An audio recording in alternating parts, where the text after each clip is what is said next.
Always remember, it's real life here at Gye-Nyame Journey, so anything is liable to happen. So here we go. Let's get it. We about to hit our toast.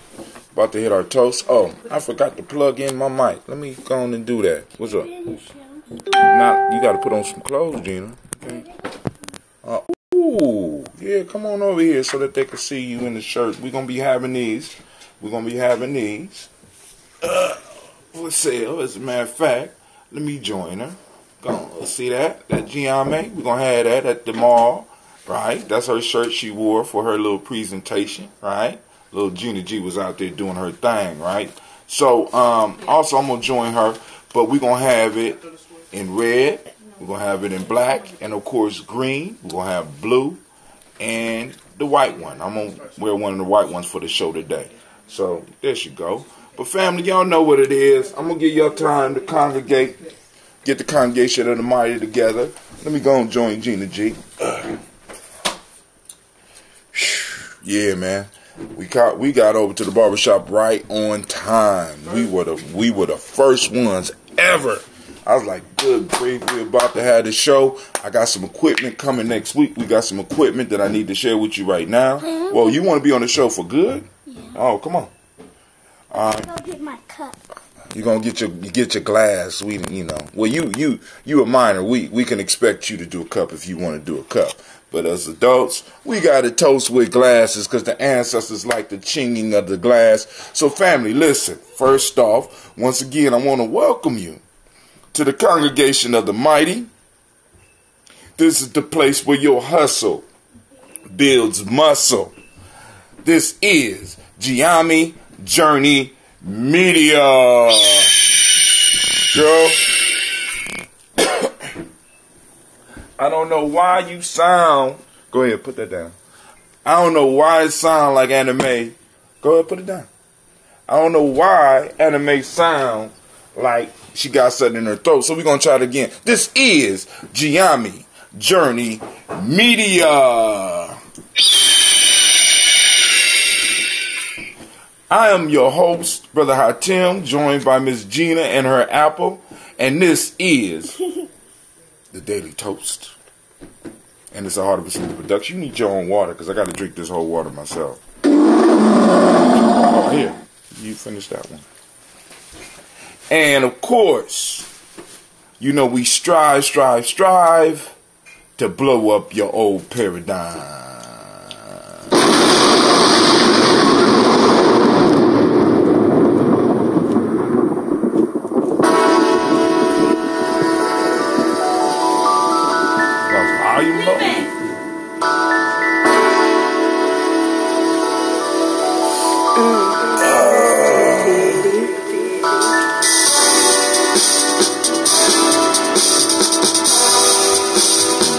Drink your water.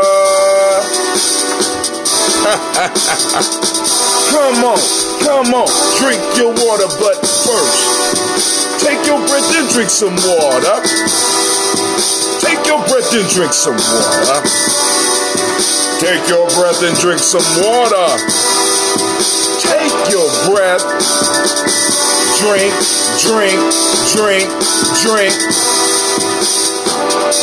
Or should we say, breathe, then drink. Now family, listen.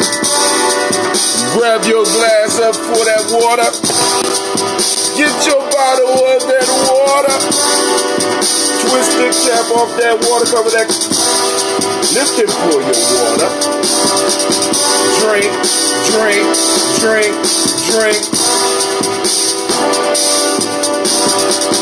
Lift, pour, then drink. Y'all see me pausing. I'm waiting for Gina, but she ain't in it right now. Now, move your body and drink some water. Stretch.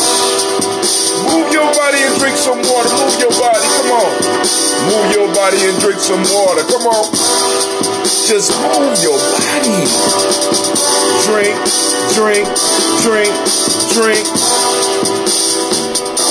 Or should we say, move, then drink. Now, raise your glass and toast your ancestors. glass and toast your ancestors. What? Raise your glass and toast your ancestors. What? Raise your glass. Drink, drink, drink, drink. Live, toast, then drink.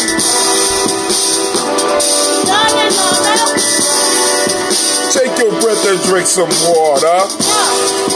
Lift and pour yourself some water. Move your body, drink some water. Raise your glass and toast your ancestors. Lift, breathe, move, drink. Messed it up, so I gotta say it right. Hold on. Breathe, lift, move, toast. Look, take your breath. Lift and pour. Move your body. Toast your ancestors. Drink with me, fam. We got 1 minute, 13 seconds.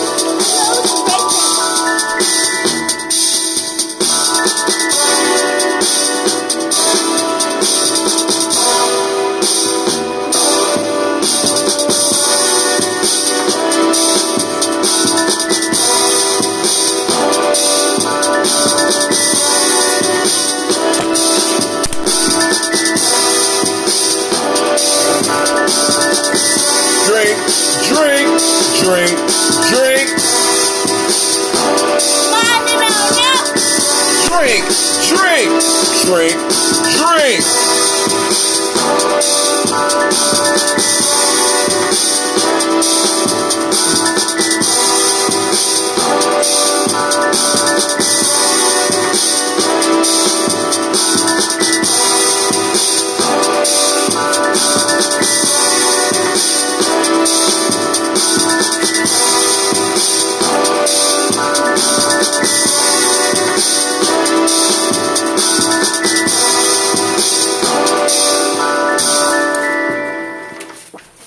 We did it again, family. Woo! We drank all the water. So, because we got some stuff to be conversating about, I'm going to open up the lines. Oh, my God. Man. Too much water. Too much water. Well, you can't never have too much water. Water is good for you. But I drank a lot of it fast. That was 50 ounces, family. We moved up to the 50 ounce. And we're able to get it down in 1 minute and 32 seconds, right? Actually, if I didn't have to pour it, no, because I don't want to see the label, because there will be no free water advertisements. We're looking for water sponsors. That's what we're looking for, right? We got house payments and car payments to make. We trying to be black in America, right? So we got, it's expensive, right? But y'all see the shirts. The shirts will be on sale at the next market. We got blue, we got white, we're going to have black on black, we're going to have red on black, we're going to have green on black, we're going to have blue on black, and of course we're going to have white on black, right? Alright, family, so this is what we're about to do. We're about to do this toast real quick. Ooh. That's a good idea, Gina. That's a good idea. I think a pink on black would be good too. That would be good. I think we could do that. So I might need an order of 25. Royalty, if you out there listening, we need an order of 25. It'll be all the colors of your Daily Toast shirt. Well, nah, because Daily Toast is just white on all those different colors. We just gonna have the black shirts. Because right now we just experimenting. I'm trying to give y'all some experience on creating businesses and or at least creating streams of income. So we'll work on that. So pink, I'm going to text Royalty right after this, and we'll get right on top of that. All right. So I know some of y'all probably out already, but before I even get to the announcements or any of that other stuff, because I got some stuff I really want to cover, because I just got some news about Paul Manafort that pissed me off, and I have to discuss that, right? Of course, we're gonna hit on some reparation stuff. We're gonna definitely hit on some health stuff, because that's kind of how the show started. So we gotta We got to stay true to our roots because health is wealth. You know what I'm saying? And I want to be around to see some stuff, you know, even though I'm doing a lot of crazy stuff. But hey, we're going to go and get us some ambrosia to toast with. This is that unfiltered ambrosia. See how it looks? Mine is unfiltered. It's dark, and then at the bottom you got the sediment because the bacteria and yeast are still in there kicking and moving. Scoby? No, that's not a SCOBY. It's not forming a SCOBY. That's what's left over with the bacteria and yeast in there eating up everything. So a SCOBY could form if I was to allow this one, put it in the proper environment. But I only got a little bit of this one left. This one is kind of filtered, right? And I only got a little bit of the red left. That's the red. Ooh. I'm so glad my wife introduced me to that wache leaf, because that wache leaf smooth this. Ooh, it's a taste to behold. It's not overwhelming or anything like that, but it has a lot of extra vitamins and minerals. And we're gonna talk about some herbs today. We're gonna talk about a new device that I'm trying to work with. It don't stop you from snoring, according to my family. My wife said it didn't stop me from snoring, but I still don't believe that I snore. You know, I'm thinking I'm just surrounded by haters that want me to feel bad about my superpower. But no, but because you were snoring still, but you were snoring with your mouth closed. Okay, cool. Then I want to make sure I'm sleeping with my mouth closed, because we talked about that earlier, and we early in the show's history we went through the importance of breathing. Not through the mouth, but through the nose, right? So let's go and do this toast, Gina, so that we can go and get into our conversation, and I get ready to get out of here. We can start our day. So we're gonna pull. My dad's going out with my mom for his birthday. Oh, okay. Thank you for telling my enemies where to find me, Gina. I appreciate that. But I didn't tell you where you're going. Oh, all they gotta do is look on. I'll probably be Instagramming or something. All right, so me and Gina going to do this toast right now. So we're going to first off, we're going to raise our glass and toast the Creator by whatever name you choose to call that Creator. We lift up our glasses, and we say, Ashe. From there, hey, hold on. We got a long list. Now we got to lift up our glass. We're going to salute the Creator by whatever name you choose to call that Creator. We're going to lift up our glass, and we're going to lift up our glass for our ancestors, and we're going to say the names. Y'all get ready. We got a long list of illustrious ancestors, and this is one of the reasons that I really got on board with the ADOS piece, because a lot of these people on here are our ancestors that never got reparations, and I feel that it is a worthy battle, and I like getting on the side of a worthy battle. I like getting on the side of the underdog and fighting for those. Oh my God. You know what? Facebook, I know what the problem is. I messed up horribly. Hold on, Facebook. This is what we're going to do. We're going to have to start over on Facebook. We're going to keep it live on Spreaker. So those of us watching me now, if you want to keep up with what's going on, I have to change something very quickly and start restreaming. Because I forgot to change the stream title. Update all. Update all. Yeah, I need to update all. Daily Toast. Mommy? Come here. Daily toast. Dash. This one called. Kuumba. This one, there's another one upstairs. 3. Put that down. This is why I want you to learn how to do the show, but I don't want you to be disrupting.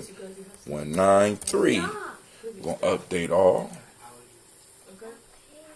Now, let's see what happens. I updated all. Let's see what happens. Did the show change? Because a lot of people still think we on Nia, so I'm going to have to, let me update the stream and see if it changed.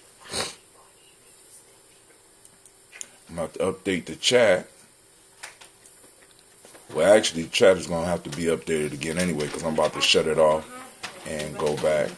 614-556. Not yet. We don't want people calling in yet because we're in the midst of the toast.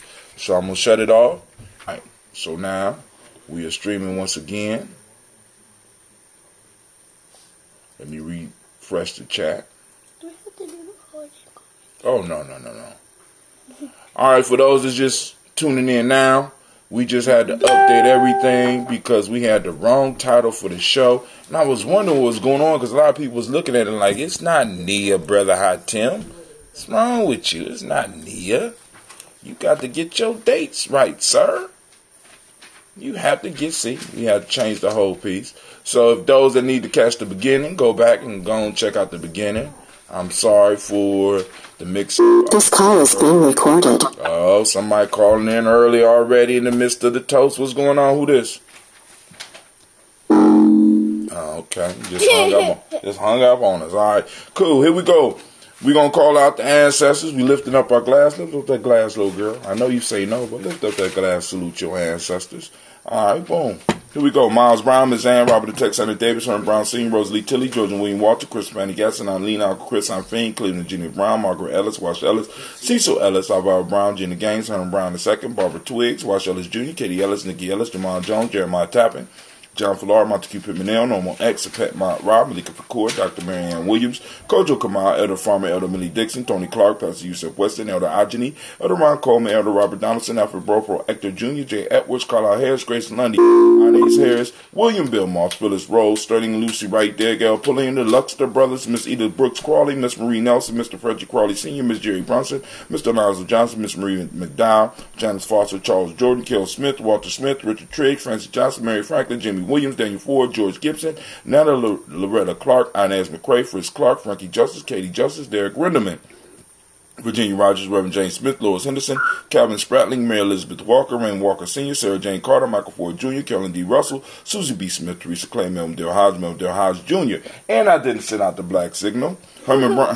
Herman Copeland, Mildred Copeland, Jenny Clay, Bert Beatty, Sarah Wells, Vita Farmer, Augusta Sue, Shell Harvey, Aunt Charmaine, Aunt Evelyn, Theolis Asbury, Harvey Asbury Sr., Leonard Dickinson, T.C. Islam, Terrell Dunbar, Will Thomas, Sarah Berry, Mark Walsh, Merle B. Thorne, Pearl G. Thorne, Ida Johnson, Florence M. Carter, Joanne Thorne, Patricia Lewis, Juanita Wright, Robert Wright, George Wright, Mary, Eliza Frederick Davis, Mary Elizabeth Rogers, Mary Esther Peter Lewis, Mary Watson, creator. I've been doing that as long as I can remember. I'm a huge fan. Hey man, hey, turn on the background. Mary, Florence M. Carter, Joanne Thorne, Patricia Lewis. Science fiction series that is fully improvised. Mary Elizabeth Rogers, my fault. Florence M. Carter, Joanne Thorne, Patricia Lewis, Juanita Wright, Robert Wright, George Wright, Mary Eliza Frederick Davis, Mary Elizabeth Rogers, Mary Esther Keach Larice, Linda Watson Hammond, Jarrell Giles Watson, Sparrow, Slimmy Selva Lewis, Andrew Holmes, Pearl Moore, Percy Moore Jr., Mildred Owens, Booker T. Bolden, Charlie Hunt, Sammy Stover, Hilda Pearson, Sturgeon Thornton, Richard Thornton, Lavinia Hall, Freeman Bankster, Mary Moss, Ophelia Peacock, Willie Thornton, Napoleon Kennedy, Mark Ramsey, Paul Ramsey, Matt Ramsey, David Ramsey, Charles E. Thornton, Frankie Quayle, Jerenia Thornton, Bernice Quells, Ernestine Jackson, Frankie Johnson, Teresa Mormon, Leon Johnson, Charles Bell, Vivian Ramsey, S.C. Johnson, Dorita Johnson, Leon Johnson, James W. West Sr., James Parham, Dana Jones, Henry World, James Farmer, Mary Chavez, Leon Grace, Bessie Johnson, Hadley Vester, Mary Moreland, Paul Moreland, Elder Caleb Rosemary Martineer, Elder Amatep Wellman, Fred Douglas,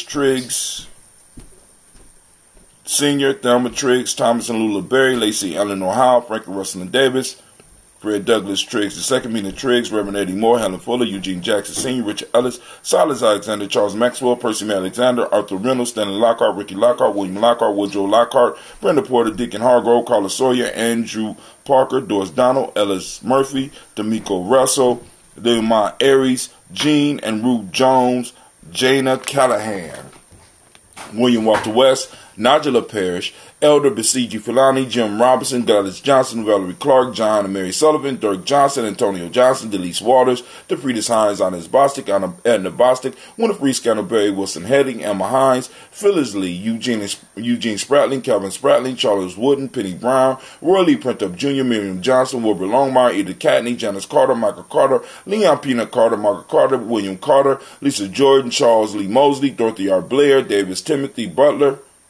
Oh, my fault. Joe Davis, Timothy Butler, Gene Holmes, Dana Jones, Peter Charles, Christy Nichols, Cardinal Robinson, Rosemary Charles, Ada Pearl, Bob Ingalls, Jack Wallace, Warren M. Finch, Warren P. Finch, Tim Ingalls, Audrey Finch, William Billingsley Jr., Jennifer Sensabaugh, Hazel Gatson, Jerry Brantley, Brian Watson Jr., Kaniko Parsons, Jason Cathy, Bradford, Thomas Bradley, also known as Akabuki, also known as Gypsy. Hold on, Gypsy, boom, boom, boom. No, nothing wrong with the line.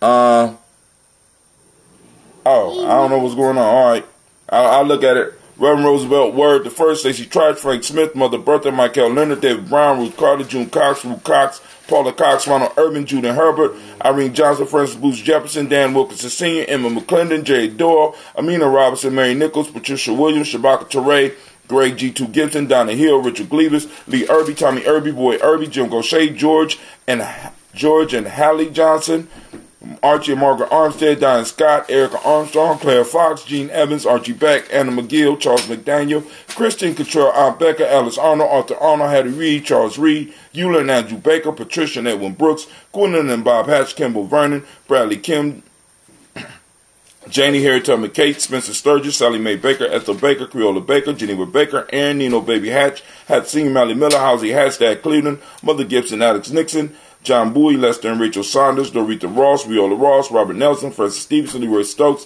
Needy Johnson, Fletcher Swan, Maddie and Charlie Scott, Ida Casey, Thomas Cofer, Vivian Stevenson, Nuana Ann Lewis, Cornetta Lyman Lewis, John Jackson, William Dallas Lewis, Mary Francis, Chappelle Jackson, Michael Slade, Joanne Perkins, Richard Jackson, Martha Ford, Dawson, Big Mama, Nanny Harris, Eva Ford, James Hairston, Margaret Towns, Mary Williams, Leroy Q. Heap Sr., Albert Moore, Miss Vanilla, Albert Motley, Geraldine Elizabeth, Douglas Thompson, Earleton Houston, Lud Alls, Elijah Alls, Jerome Alls, Henry West Staten, Joe Jamel Alls, and Pierce, Donald Carter, Lily Green, Nathan Green, Beth Vaughn, John Dewey, Ruth Beer, Tim Butler, Rainey Laura Newton, J.B. Foggy, Thomas Newton Sr., Barbara Naeem, Jeanette Sanders, Jerry C. Sanders, Roy Pruitt, H.J. Brantley Sr., Henry Wilson, Rufus Jenkins, Minnie Wilson, Catherine Sanders, Muriel Ellis, Elizabeth Sanders, Henrietta Irby, Mildred Armstead, Margaret Armstead, Catherine Anthony, Ruth Brown, Charles Walker Sr., Charlie Walker, Cecil Russell, Diane Urban, Haroon Phillips, William Ford, Margaret Logan, Phyllis Barnett, Lee Urban Sr., Michael Urban, Ozella Watson, Hugo Watson, John Caldwell Sr., Robbie Lee Caldwell, Nevaeh Mitchell, Ryan McCormick Sr., Sabrina Easley, Rashawn Easley, Javale McCormick, Barbara Ann Reed, Dorothy Ann Reed, John Reed, Shekel Maha Reed Jr., John Reed Jr., Patricia Reed, Edward R. Benson Sr., Ethel H. McNair, Lois Fernandez, Jacqueline Broadus, Reginald Oliver, Mazarine Coper, George Swan, Amelia Grayson, Charles Scott, Charles H. Scott, Michael Morgan, Charlene Morgan, Sybil Edwards McNabb, Annie Ferguson, William Ferguson, Shelby McClendon. And on to the new part of the list, we have Joella Giles, James Carswell, Roberta Adams, also known as Aunt Sis, Elder Shaka McNair, Anthony Brown, Jonathan Ford, Lottie Gaucher, Cousin Tony, Michael Johnson, James Jimmy Johnson, Barbara Shang Lewis, Ronald Shelton Jr., Damian Topp, Westinia Banks, Joseph Bingham, Quincy, Mama, Aunt Lady, Abraham Isaac Cundum, Aunt Barbara Lewis, Renee Johnson, Joey, Ryan Ross Riggins, Jamonte, Marcus Price, Ness Words, Marshawn McCarroll, Demetrius Beard, Herb Jefferson, Ralph Mickens, Eric Walker, Quincy Sample, Candace Simmons, Severin Clayton, Leonard Jones, Melvin Scott Sr., Elder Clarence Lumpkin, Elizabeth Johnson, Frank Smith, Stacey Trice, Denisa Gorey, Nathaniel Hassan Turner, Khalid Isen, also known as Nigel Turner, and Demetrius Lewis Flint. Great Kuumba to you as well, Brother Kwame. Question for you. If there is no space, is there time? That's for the Black Yoda out there. So we lift up our glass, we salute all those ancestors, and we say, what, Gina G? Ashe. From there, family, we move to the present moment, and you know the present moment is a very powerful moment that you need to be paying attention to. And damn, Rod, come on! What's the matter with you? Tomorrow. Tomorrow. There is no tomorrow. There is no tomorrow. There is no tomorrow. yeah, that's what I said. get all intense on us, right? There is no tomorrow. So we lift up our glass salute in this moment. And in this moment, family, we are on Kuumba. And what is Kuumba? Kuumba, for those that don't speak the language, creativity. So we asking everybody in our family to focus in using your reticular formation, right? So that you can go and identify, purposely seek out creativity in our community. Look for it, right? I'm just saying, right? We got to learn to find our principles active in our community, right? Active, because they are there. Right, so we're gonna look at order, which is the demonic principle today. The color is orange, but we got on our daily toast. We got on our Gye-Nyame shirts. Gye-Nyame family in the house, right? Cause and effect. Cause and effect. That is the Hermetic law today. We have male name for the day is Kwame. It's your day, Kwame. It's your day. It's your day, Kwame. It's your day. It's your day, Kwame. It's your day, Kwame. It's your day, Kwame. It's your day. And to all the Amas, we got Amas in the house. To all the Amas, I'm a chameleon. Today's your day. Today's your day. I'm a. Today's your day. Yeah. All right, so shots out. So we're raising it up in this moment where our power lies. And in this moment, once again, we affirm our pact with the past as well as the future. So we lift up our glass and we say, Ashe. From there, family, we move to all of our relations. And we lift up our glass and we say, what, Gina G? Ashe. From all of our relations, we move to that selfish toast. This is for you. What is it that you need in this moment? What you need in this moment, right now, in this moment, to make this moment powerful. We lift up our glass to that and we say, Ashe. And last but not least, family, I toast the most powerful, most inspiring, the strongest, the most unified, or the most unifying individual, the most self-determined, the most cooperative, the most collective, the most responsible, the most purposeful, the most creative, and the most full of faith individual in the room right now. Don't be looking around. I'm talking to you. I'm lifting up my glass and we say, Ashe. Come on, get it up. Ashe. Ashe. Ashe. We wish you peace, power, joy, and 100 years. And 100 years. So we lift up our glass and we drink. Oh, it's aging.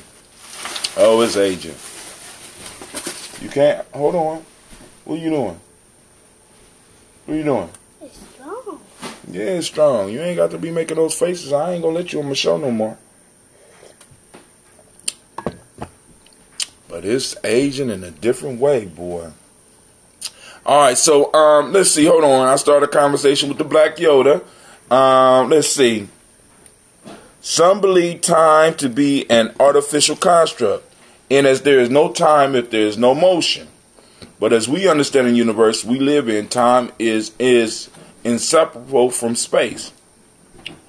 That's Brother Kwame. Brother Shaka said our existence is defined by time and space. Without them, there's no physical existence. But the question I asked is, if there is no space, is there time? So I'm not, our existence are defined by time and space. But the question is that I'm asking, if there is no space, is there time? Now, just looking at it from that perspective, I'm only asking because, like Kwame say, time requires motion, or at least in time is. Could time be basically the measurement from one thing to another, or the motion of a thing? You understand what I'm saying? Because I'm just asking that question. It's just like one of those questions that I had. I wake up with questions. What's it? Existence. Somebody on the line. Who on the line? We got two people on the line. Who on the line? Uh-oh. Can y'all hear me? Hello? Can y'all hear me? Hello? Can you hear me? Can you hear me? Hello? Hello? Hold Is on. this all over? No, you still on? No, something wrong with this. Something wrong with the line. Hold on. Hold on. Be patient. Be patient. Be patient. Be patient. I think we just can't hear Tim. I think he can hear us, but we can't hear him. All right, well, I'm going to hang up and call back in. Hold on. I'm going to disconnect me. I'm going to leave the line open, and I'm going to call back in. That's a simple fix. We up. This conference is being recorded by the organizer. I'm up. Can you hear me now? Yes. All right, cool. So we are up. I got several things that we need to discuss. If there's no space, there's no time. It's a good thought experiment. Again, time and space are inseparable. Kwame say time and space are inseparable. Because I'm asking because I'm just trying to understand my superpower, right? I could create space, thereby giving individuals in which I create the space the time to do what they need to do. So I'm just trying to understand my superpower, you know. So I was just going sitting at the feet of the great Black Yoda to see what's going on. But we got some callers on the line. But before we even get the callers on, because we got Lady J, and we also got Brother Shaka on the line right now, I want to announce that there will be a per-onk tomorrow at 11:30 a.m. at the Afrocentric Personal Development Shop. And the subject is what's their passion. And we're going to be talking to the youth. Or the youth going to be talking to us. We got Brother Cleveland Brown that's going to be doing his thing. We got Brother Levon Cobb the Fourth doing his thing. I think Brother Tykees is coming. So family, come out and support the young people. Please bring a covered dish. It's at 1409 East Livingston Avenue. Huh? I don't know. That's up to your mama, Gina G. Why you let she? We already had discussion. Also, I want to announce that we have the G&J Community Mall going down on March 30th from 12 to 6 p.m. We're still looking for vendors. If you pay early, it's only $20 for the regular vendors. For food vendors, it's $30. Listen, that you can't beat that. We're doing this once a month so that we can build up the heartbeat. The heart of the community. You know what makes the heart beat? You. We need you to come out and support the vendors. We need you to vend. We need you to support the vendors. So, all right. Now, back to my family on the line. What's going on? Hey. How you doing? This is Shaka here. Mm-hmm. Hey, man, let me tell you something. You know, you never guess who I ran into yesterday. Pharaoh wanted to get his little action figures, so we go to the one store that get it, you know, so he can do a stop motion animation. Right. And Ann walks Wisdom. Shut up. Y'all just have Wisdom was at the same store as you? Yeah. What was he looking for? Or he just saw you? Video games. Okay. All right. Hey. It's a small world. It's a small world. Yeah. Who's Wisdom? Right. Who's Wisdom? Oh. Hey. Hey. Man, we just ran into. You're talking about figurines. Me and my daughter just ran into a real life superhero walking down the street. Who? My goodness. Who you running to? Catwoman. Catwoman. All right. So now. Yeah. So just to get the show popping off, I told everybody I would share my experiment because one of the pieces is that we talk about proper breathing. One of the first parts of the song is, of course, you know, we can't pour libations if we're not healthy. We got to be healthy so that we can serve our ancestors to make sure that their memories stay alive because health for African is being forgotten. But we also have to be healthy in the present moment so that we can go on and establish the foundation upon which our children stand. So one of the experiments I'm doing to increase my health is I snore when I sleep, but I'm finding out that how I snore is different. So what I got right now is a chin strap that I fasten around my neck to make sure that my head, to make sure that my mouth stays shut while I'm asleep. Because will you be wearing those to those meetings you be sleeping in at the school? Hell no. I'm just looking forward to seeing that picture. Because sometimes you fall asleep and your mouth falls Ain't no open damn- and you be snoring, and it'll be a whole meeting. My mouth ain't never been open snoring in a goddamn meeting. I bet That's a somebody different has time. a picture of that. I bet they got a I bet picture of you me 70 sleep. I bet you they got a picture of me sleep. And that sleep is different because, like I said, I'm creating space during those meetings. You know what I'm saying? Because some of that shit... You're allowing everything to incubate. That's right. And I made it through college like that. I got a scholarship from high school like that. So, but this is called Transcended, and it's basically a strap that helps keep your mouth closed right now. Because there's different type of snoring. So they're snoring like this. And you can hear it straight through the throat. Then you got snoring like this. Where's the nose? So now what I got to do is find something to adjust my breathing with my nose so that I can make sure that I'm getting, because somehow there's some type of obstruction up in here. Family, the whole breathing piece is very important. A lot of people do not understand that a lot of these diseases, if we just take care of the first two pieces in our song, take your breath and drink your water, we can alleviate a lot of issues.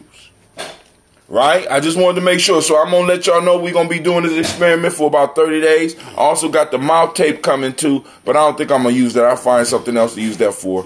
How come you don't use the strips that go across your nose and open up the pathways, your sinuses? I'm thinking about getting some of those as well. Because I have something to add to that. Go ahead.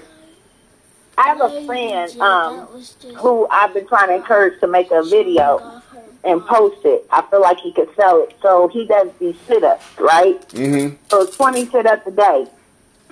And I've watched his daughter shrink. In the matter of about a year, I've watched her shrink. And I said to him, I can't believe that it's a sit-up, but actually it's a breathing, the way that he does the breathing that is causing, that helps with the weight loss. So I just wanted to add that I could feel, I what you just said resonates with me, and I agree. What makes sense to me about what you just said is that as a singer, I'm very conscious of my pathways, and a lot of times when I get more active, doing calisthenics or whatnot, if I crack my back in a certain way, it affects my pathway. And so when and even in your throat, when you feel like that scratchiness in the back of your throat, sometimes that's because of the way that your esophagus is aligned with your whole alignment. And so that's why a lot of times y'all will see me cracking my neck in a certain way, because it actually it actually affects the way that I project my voice. Once again, back to the breath. You know what I'm saying? So of course we're gonna do we're gonna do another show on the importance of the breath, because we always got to talk about that health piece, because that's part of our whole struggle too in our community. But another article I found was from MBG, and I don't know what that stands for. Herbs, 5 science-backed herbs that really do their job. Here we go. This is an article by William Cole, DC, IFMCP, functional medicine practitioner. We live in an amazing time, don't we? There's boundless information about anything we want to learn about right at our fingertips. All right, let's skip that. All right, but that is not always the case. All right, let's go. Let's just go on to the herbs. So the first one he talks about is ginger.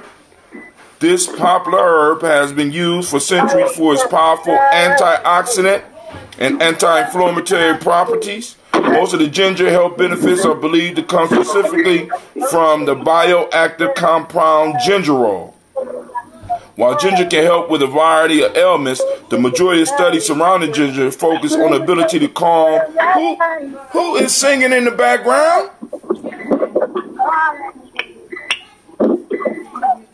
Your daughter-in-law. Oh, what's up? What's up, baby? You gonna make all the noise you want. Cause that was the best candy bar I ever bought. You know what I'm saying? I mean, good God Almighty. So hey, dowries work to your advantage when you a hustler. I'm just saying. Alright. So, while ginger can help with a variety of ailments, the majority of studies surrounding ginger focus on its ability to calm digestive distress and soothe nausea. When it comes to nausea, studies have actually shown that ginger is just as effective as the anti-nausea medication, Dramamine, with fewer, if any, side effects. For those with gut problems, ginger has a calmative and antiemetic abilities that help break down gas and support the proper function of the digestive system, including bowel movements, since it's also anti-inflammatory. It can work to calm the irritated gut. Here we go. Rhodiola. A lot of y'all might not heard of rhodiola, but this is called North American ginseng. This is how it was introduced to me by Brother Jay over at when they used to have the herb store over there on Hudson and High. Sunflower. Rhodiola. Anyone who knows me knows I am obsessed with aptogenes, the kingdom of plants and herbal medicines that can help restore balance to almost every area of the body. The rhodiola is no exception, often referred to as the stress calmer. Rhodiola rosea is a flowering plant whose roots is used to help reduce stress, alleviate anxiety, and enhance sleep qualities. For my patients dealing with adrenal fatigue, this is a great choice as it works to support your sympathetic nervous system, the stress control center of your body, by regulating cortisol levels because of its assistance in overcoming fatigue. It is often used specifically as an energy booster. In fact, it's been shown to help enhance endurance in athletes. The next one is lemon balm. For being easy to find and having such a light, refreshing flavor, lemon balm packs an extremely intense punch against viruses, also known as Melissa officinalis. This lemon-scented member of mint family is the next level antiviral. It has been shown to be particularly effective at fighting the herpes simplex virus, HSV1, the same group of viruses that cause cold, sores, mono, chickenpox, shingles, and chronic fatigue. Lemon balm. Now, one of my favorites and one of my go-tos, dandelion. With the constant onslaught of toxins in our everyday lives, it is important to make regular detoxification a priority and finding ways to make our lives a cleanse. Since the rise of autoimmune conditions can be correlated to the rise in modern-day toxin use, it's more important than ever to incorporate regular detoxing protocols into your everyday. To many of us, dandelions are just annoying weeds that sprout up in our yards every year. But for those looking to enhance their health, dandelions are one of the best tools we have for supporting our detoxification pathways. For starters, they're packed with B vitamins, which act as fuel for methylation, your body's biochemical superhighway that controls your ability to detox. Additionally, dandelions support your liver, your body's main detox organ due to polysaccharides content. Last is astragalus. It seems like we could all use a little immune boost, especially during cold and flu season, and no one does it better than astragalus.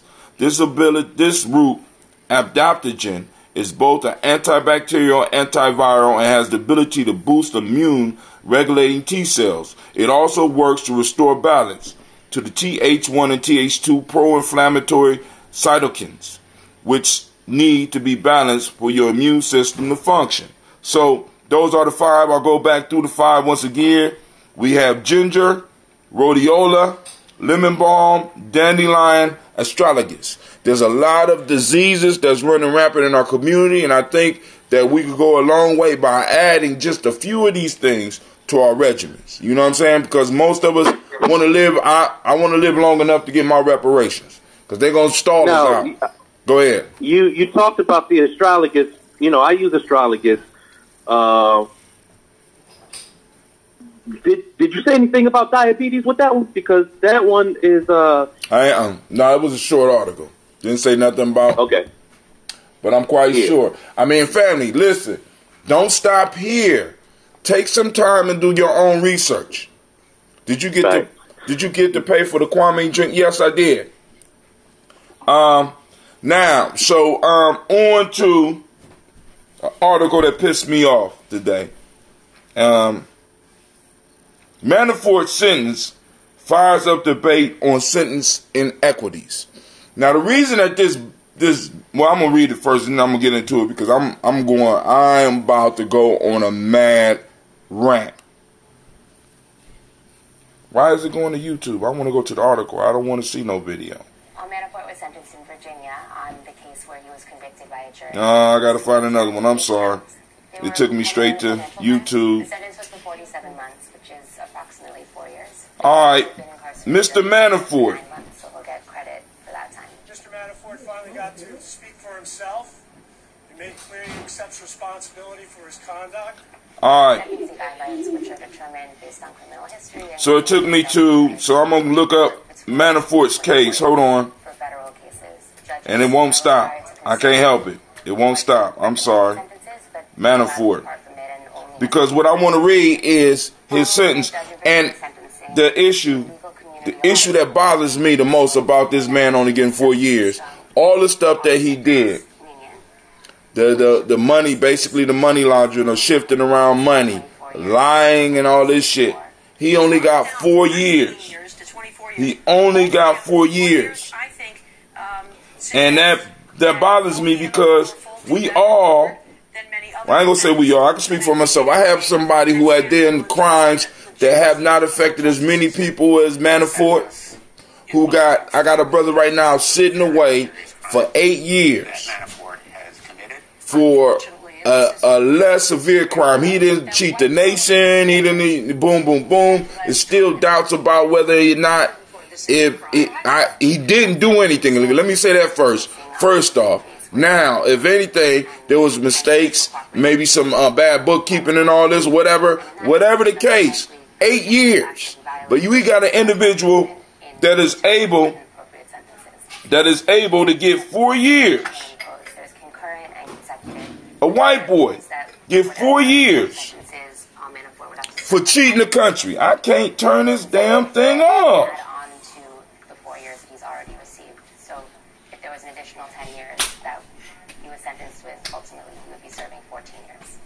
All right, cool. I got it all. All right. So, family, the point is there's a disparity in sentences, and we know this, right? Everybody know this. But then when we bring up the issue because whether people know it or not, this plays into the case for reparations because there is a systematic assault against us that has been long-standing, and it has been the standard. And this needs to be reversed, especially if we are taxpayers of this country. We are the original Americans. Before there was American concept, we was here. When American concept was created, it was built on our bones and the blood of our ancestors. And now it is time for America to pay. Period. Now, we got all these brothers behind bars for shit that they are now making illegal. We got individuals that's got life terms for weed.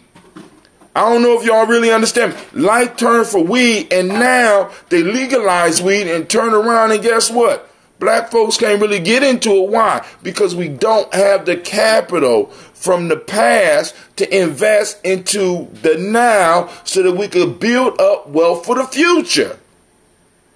We're constantly playing catch up, and that shit has to stop. And we cannot allow them to go with this. We're going to level the playing field for everyone. That's some bullshit. Let's just look at some numbers.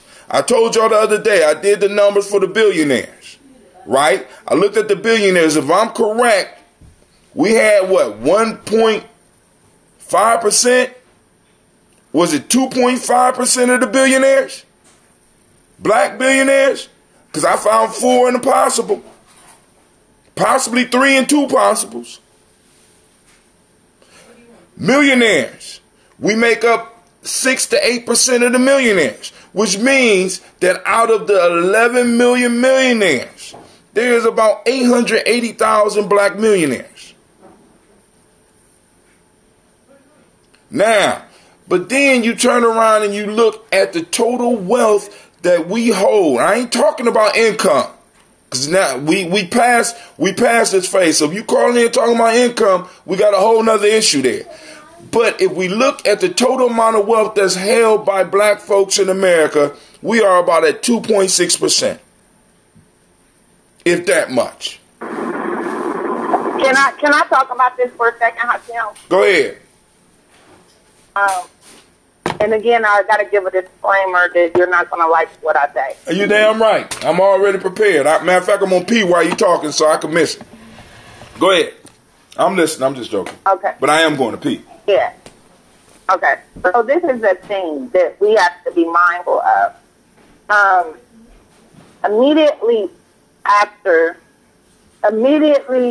prior to the end of slavery, you had black people moving and setting up centers, and we know this for our progression. We were putting things into place. Something that happened that was you had these new ideas of slavery. So one thing you had was the penal system. That was set up as a new form of slavery.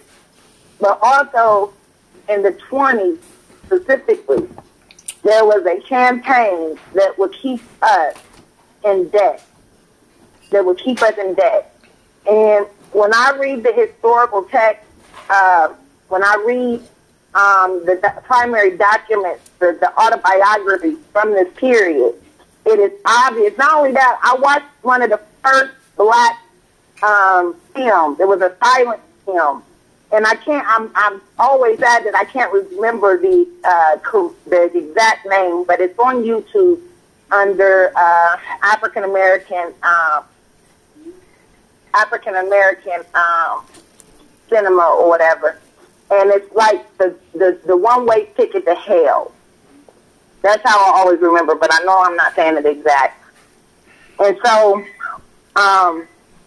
one thing that is for sure, 2 things for certain, is that there were systems put in place that would keep us enslaved. And one of those systems, the way that was this whole consumer society. And so whenever they anticipated that we would acquire some type of income, because if you remember, once the African Americans began leaving the South and looking for jobs, they were taking the jobs of white people and other minorities because there was no other minority. They could pay us less. There was there was no other minorities. We were the minority at that time. Go ahead. No, I'm talking. I'm going to tell you. You said the 30s, right? What I'm talking. I'm going to tell you what I'm talking about. Yeah. Okay. But you remember during this time, there was really there was this whole concept of white isn't what it is today. During that period, you had your whites who were also kind of segregated. Mm-hmm. So you had your Irish, you had your German, and that's what I mean. So some of those people amongst themselves, they discriminated amongst themselves. And so whenever, in the same way, and again, every time I start saying this, people be like, but it wasn't the same way. I'm not saying it was the same way. I'm just saying we have to be mindful of this. So whenever we move, whoever those smaller groups were that lived amongst themselves that spoke a common language, right? Then you had the people who were in control, which are the same people in control now, and those were the white landowners dating back to Europe in that feudalism system, right? These were already the people who had enough money who could pay to send whites here who were less than them, right? It was always a class system. And before we get into the rotation, they're already discriminating against us themselves, correct? Okay. If we look at the class system, okay. And so, I say that all to say that there were systems that were put in place that were created because it was inevitable. It was inevitable that a black man would rise.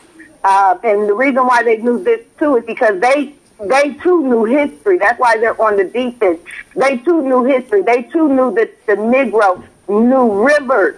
And so it's nothing that we haven't seen here in America that we haven't seen all over the fucking world where they have tried to do something to keep us down, but still we rose. And it was the same thing. So they anticipated that here in the United States. And what they put into place, again, was the penal system. They're going to keep us incarcerated with free labor. And then they made sure that we would spend all the money that we had or did not have on things that we did not need. And that's why we're in this situation as well. We can't always, when I'm thinking about it as a system not been fair, you're exactly right. But what I took from that book, The Destruction of a Black Civilization, was that we too have to hold ourselves accountable. Lady J, we have done Lady J, that contribute. There you so go. If we're making money and we're not owning any wealth, it's because we are caught up in their system. Lady J, which keeps us poor. It's kind of like you jump back and forth because first off, you painted a picture of a systematic process that held us out. Then you jump right over to the picture and be like, "Niggas, it's your fault." Now, this is what I'm hearing, and that's what I'm hearing. Why do you miss? I know you see. That's one thing for sure. You think you say that one too, and you squeezed in, and you say that's one of your sayings, and then you also got the niggas speak rivers in there too. It's all a part of it. But what I'm saying is, Lady J, are you? Because this is what I'm not understanding in our discussion. Are you saying that because we're messed up in certain aspects, we shouldn't fight for reparations? Too much TV. I'm saying that we watch too much TV. Lady J, all of us are not watching TV, baby. But we keep ourselves down. Lady J, as well. All of us are not watching TV. Hey, let me chime in a little bit because I think I can add a little perspective of what's being said and what's actually being done. Here in Cleveland, of course, we are knee deep in this whole regentrification, and as we discovered last year with my incident, it's cutthroat, it's doggy dog, and it's people moving together real gangsterly out there. All right. I was out yesterday and, making my deliveries or whatnot. And every town that I went to, I started to realize, here's Cleveland Heights. You bought me some water. You know what I mean? Why do they call it Cleveland Heights? I'm talking to my son because you got to go up. It's the highest position in Cleveland, right? And so, it's almost that thing where when you're in Cleveland Heights, you can look down at the rest of Cleveland. All right? Just turn it on. On some Pride Rock. This is Pride Rock of Cleveland, right? And if we were Mufasa and Simba sitting up at the top. Can I jump in real quick? This was in Cleveland is one of those places, correct, where black people moved to and immigrated to. Cleveland is a major center in this whole piece of the Harlem Renaissance and all of that other great things, right? And you're talking about the northern migration? Yes. Yes. Cleveland, Detroit, yes. Yes, okay. I'm just wanting to throw that in. Because that further supports my case. I don't even know what case you got, Lady J. That's the problem. I don't understand the case that you're bringing up. Are you saying we don't deserve reparations? Go ahead, Shaka. Come on now. So check this out. Give me some clarity. So as you slide down Pride Rock, you can't do so unless you go through Little Italy. All right, Little Italy. You know, if you want to Google the history, and there's a lot. There used to be a hell of a lot of tension there, especially for black folks. You didn't want to drive your car through Little Italy, all right? But if you went through Little Italy, remember that part? Remember that part where Mufasa was like, that shadowy area right there, you must never go there. That's East Cleveland. And right now, through this whole gentrification, East Cleveland is the least desirable part of Cleveland that nobody wants to go. So black folk here in Cleveland decided, you know what? Let's own it. Let's, you know, for those of us who thinking like we thinking, let's own it. So you got people like Joe Little from the Rude Boys put his money together and opened up a coffee shop right down there. You got the I think it's called the Chandler Building, which is the building itself is long as is a property that y'all got the school on 3500. All right, and it's four stories high, and so this whole East Cleveland thing is going on, but it's still raggedy as shit. The rest of black folk in Cleveland who is not chipping in, they trying to stay as far away from East Cleveland as possible. And this whole okay, I got a question. Go ahead. Go ahead. I watched. I don't know where we are. Go ahead. Yeah, I don't know either, but I do want to say that I remember years ago. I remember first coming to an understanding what gentrification is. And I think that everything cycles around. You know what I'm saying?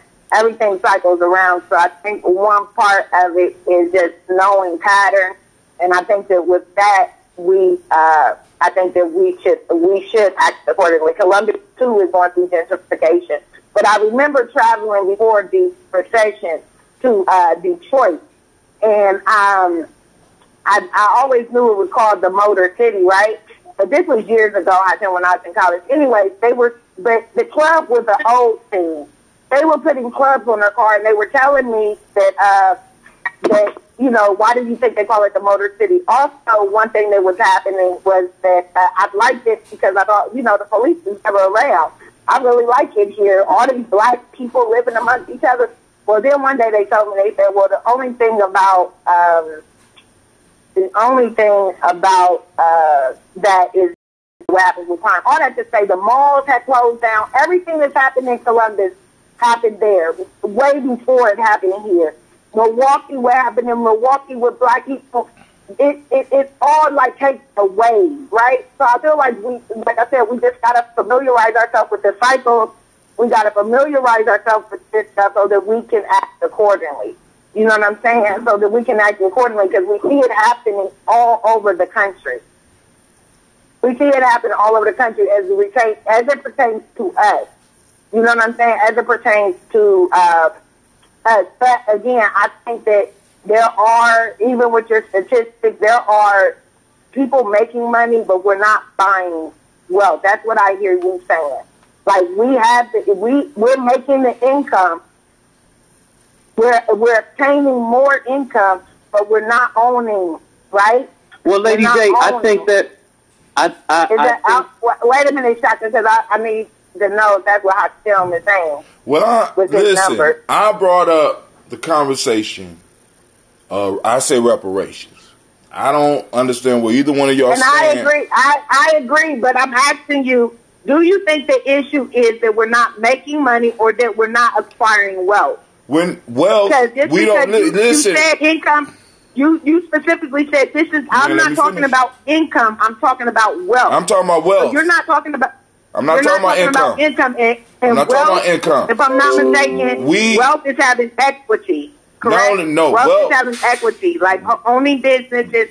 Not just owning business, because what black folks consider business, in many cases, unfortunately, is not real business. You understand what I'm saying? Because if you look at a majority of the black businesses, it's people with cards and no employees. I mean, let's keep it real. A majority of entrepreneurs, Clay, the water boiling. A majority of the black-owned businesses have no employees. So it's more of a black consult. You have numbers on this? Yeah, I can find the numbers. That's easy for me to find the numbers on that. I don't think you want to go down that road with me, baby, because I've been studying this for the last 2 years. Hold on. All I'm trying to be clear on. Look up in there somewhere. Okay, and then I just need, once you find the numbers, I need you to find. I mean, this is where again, I be telling you like, and you say, tell me the place, show me this place, show me this place. I tell you, I know it to be a fact. I know it. What you know to be a fact? What you know to be a fact? Are you about to go to this Disneyland for black folks out here in America somewhere? This place where black folks run it? I'm standing. I know it to be a fact. It's not a fact. It's not a fact. That's the illusionary. That's the illusionary dream shit that you got going on, Lady J. That's what that shit is. I'm just saying. Hey, can I jump back in for a second, y'all? That's that. I mean, as long as y'all don't come with no dream shit on me, I'm just saying. This I hope shit. You know what I'm saying? This Obamanism. I can't do that shit right now. I really can't. I'm waiting for 2053. I'm looking at 2053. I gotta shift shit around. And while niggas is saying, look, it's our fault. I need to be clear where you stand. Is it our fault? Is it we haven't been hustling enough? It really comes back down to what Marcus Garvey said when he said that the destruction of the Negro is disorganization. I mean, the whole piece is that I've seen evidence of the contrary, Lady J. I've seen black folk sell their East Coast properties where the market is high, and take their money, their profit from their sales, and going down to North Carolina and building their dream homes because the price of living is so much lower there. You understand? So the same thing I can say about Cleveland. Now they could have took those investments. They could have took that money and invested in Cleveland just the same, because a house that in New Jersey might cost $500,000 is the same house that in Cleveland only costs $100,000. So when you sell that East Coast property and you go down and you take your wealth and you build down in North Carolina, that thing happened over the past decade. When I came back to Cleveland, a lot of people that I knew from the East Coast was moving down there and building brand new. And I've seen the cycle. Go ahead. Well, hold on, we got somebody. Wait, hold on. We got somebody else on the line. Who is this? This is Kim. Go ahead, sister. Hey, how are you guys doing? Doing good. Now, how you doing? I just wanted to jump in because I was listening, and I again apologize if I get cut off, but anything can happen. But I know what you guys are saying because you're talking about what you see. And I think when we first started having these discussions, I actually kind of went back and forth with Antonio Moore about 2 years ago because I was in a text because I was telling him, responding to one of his videos, and I was talking about, what I've seen on I'm from Chicago, and what I saw on my block and how I saw house after house where the people who bought the houses would die, and the kids would get loans on the house, and then they wouldn't pay it, and then the houses would go into foreclosure. And he basically said, yes, that did happen, but it happened because these kids didn't have the job to hold on to the house anyway. And so what I'm saying is everything we're witnessing is real. But what we're not talking about is why it's happening. And the why it's happening is because we don't have the resources to maintain the wealth that we could get. What can I let me? So that's why Hold on, time out, stop. Now what she's saying, because my issue is we don't have the wealth to maintain it. Now wealth is different than income. And I want to go to Lady J's point. Black support, black demographics. I got this off of Black Demographics. It says black-owned businesses, and I want y'all to listen to this shit. Numbers, Lady J, since you want them, because I'm gonna give you the numbers because you never gave me the place. I'm gonna give you the numbers. Black-owned businesses in the United States increased by 34.5%. That was beautiful. Between 2007 and 2012, totaling 2.6 million black firms. Listen, more than 95% of these businesses are mostly sole proprietorships proprietorships or partnerships which have no paid employees. Okay, so you want me to tell you what happened, Hatim? No. Time out. No. Listen. No. You don't know.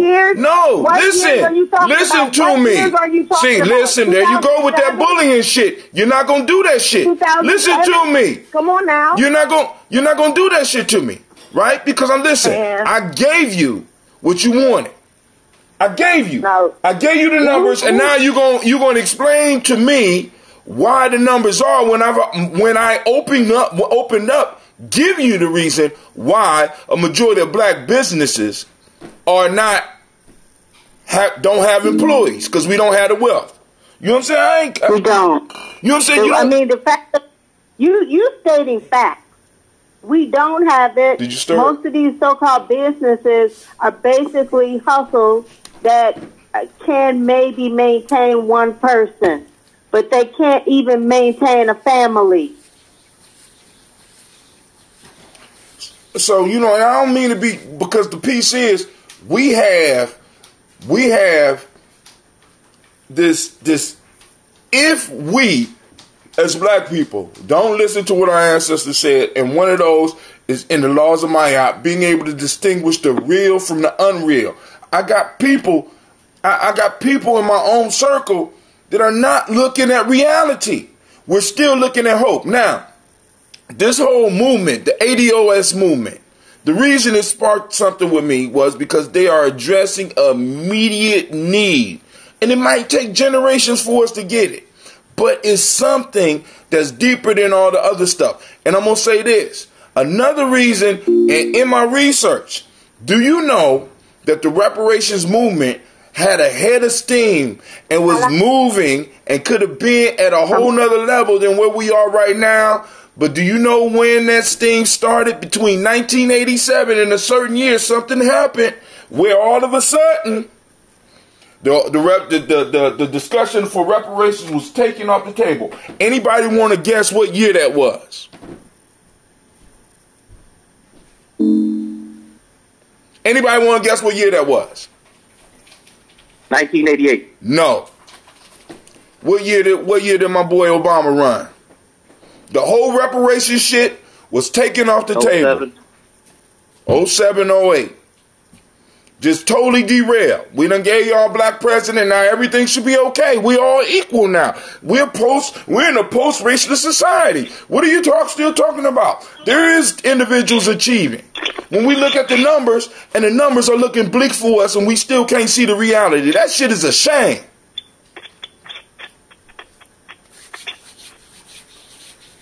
Oh, God. But go ahead. Go ahead. Somebody, go and take it, Shaka. You had something you wanted to say before I start going off on my tirade. I'm going to say this. I'm just saying, Hatim, because it doesn't hit the news doesn't mean it's not happening. Hey. I feel that from what I was saying earlier, there are, and especially in the Carolinas, there are brand new townships that are all black owned, and they're investing, and they're, just like the hard money lender I was telling you about here in Cleveland. We just bought some territory. Go ahead. Please don't say stuff like that. Because you want to have so much that. Say that again. Please don't say that. He's going to say that you're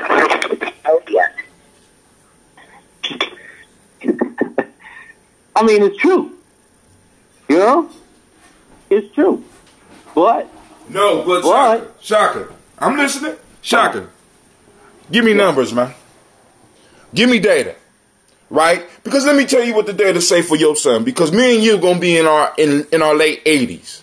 What the data is showing is that by 2053, if we continue on this path of illusionary wealth and illusionary money for us out there, our children's wealth will be at zero.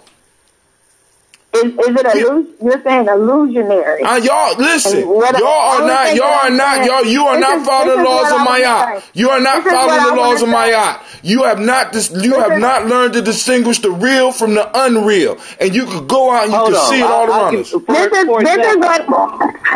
what I want to say out there. Check this out. Real quick, can I say something? It's always real quick, but it never is. But go ahead. Real quick.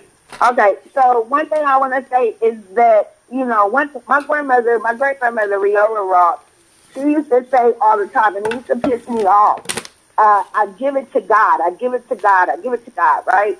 And there was this idea that all things that she could control, she would, and those things that she could not, she would relinquish into the universe, right? There was no need on her focusing on things that she could not control. She had to control the things that she could and give the rest to the universe. And so with me and my people, only thing that I am saying is that we have to learn to control those things that we can.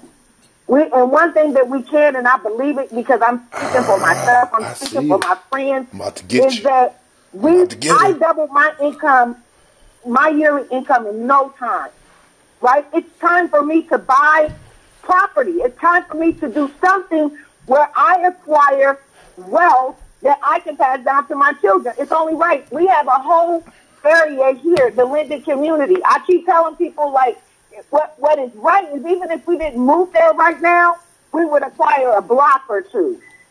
It would behoove us not to. There's already businesses, You're not even gas listening station, to me. grocery store. There's already everything over there that we could end up potentially, because of gentrification, buying out and owning ourselves. And I'm just saying. We have to control those things that we can. You don't listen. And part of it is how we spend our money. We are socializing spend money we don't have on things that we don't need. They socialize us. Through TV, we have our It's not even about the things that we don't need. Man, I've seen children.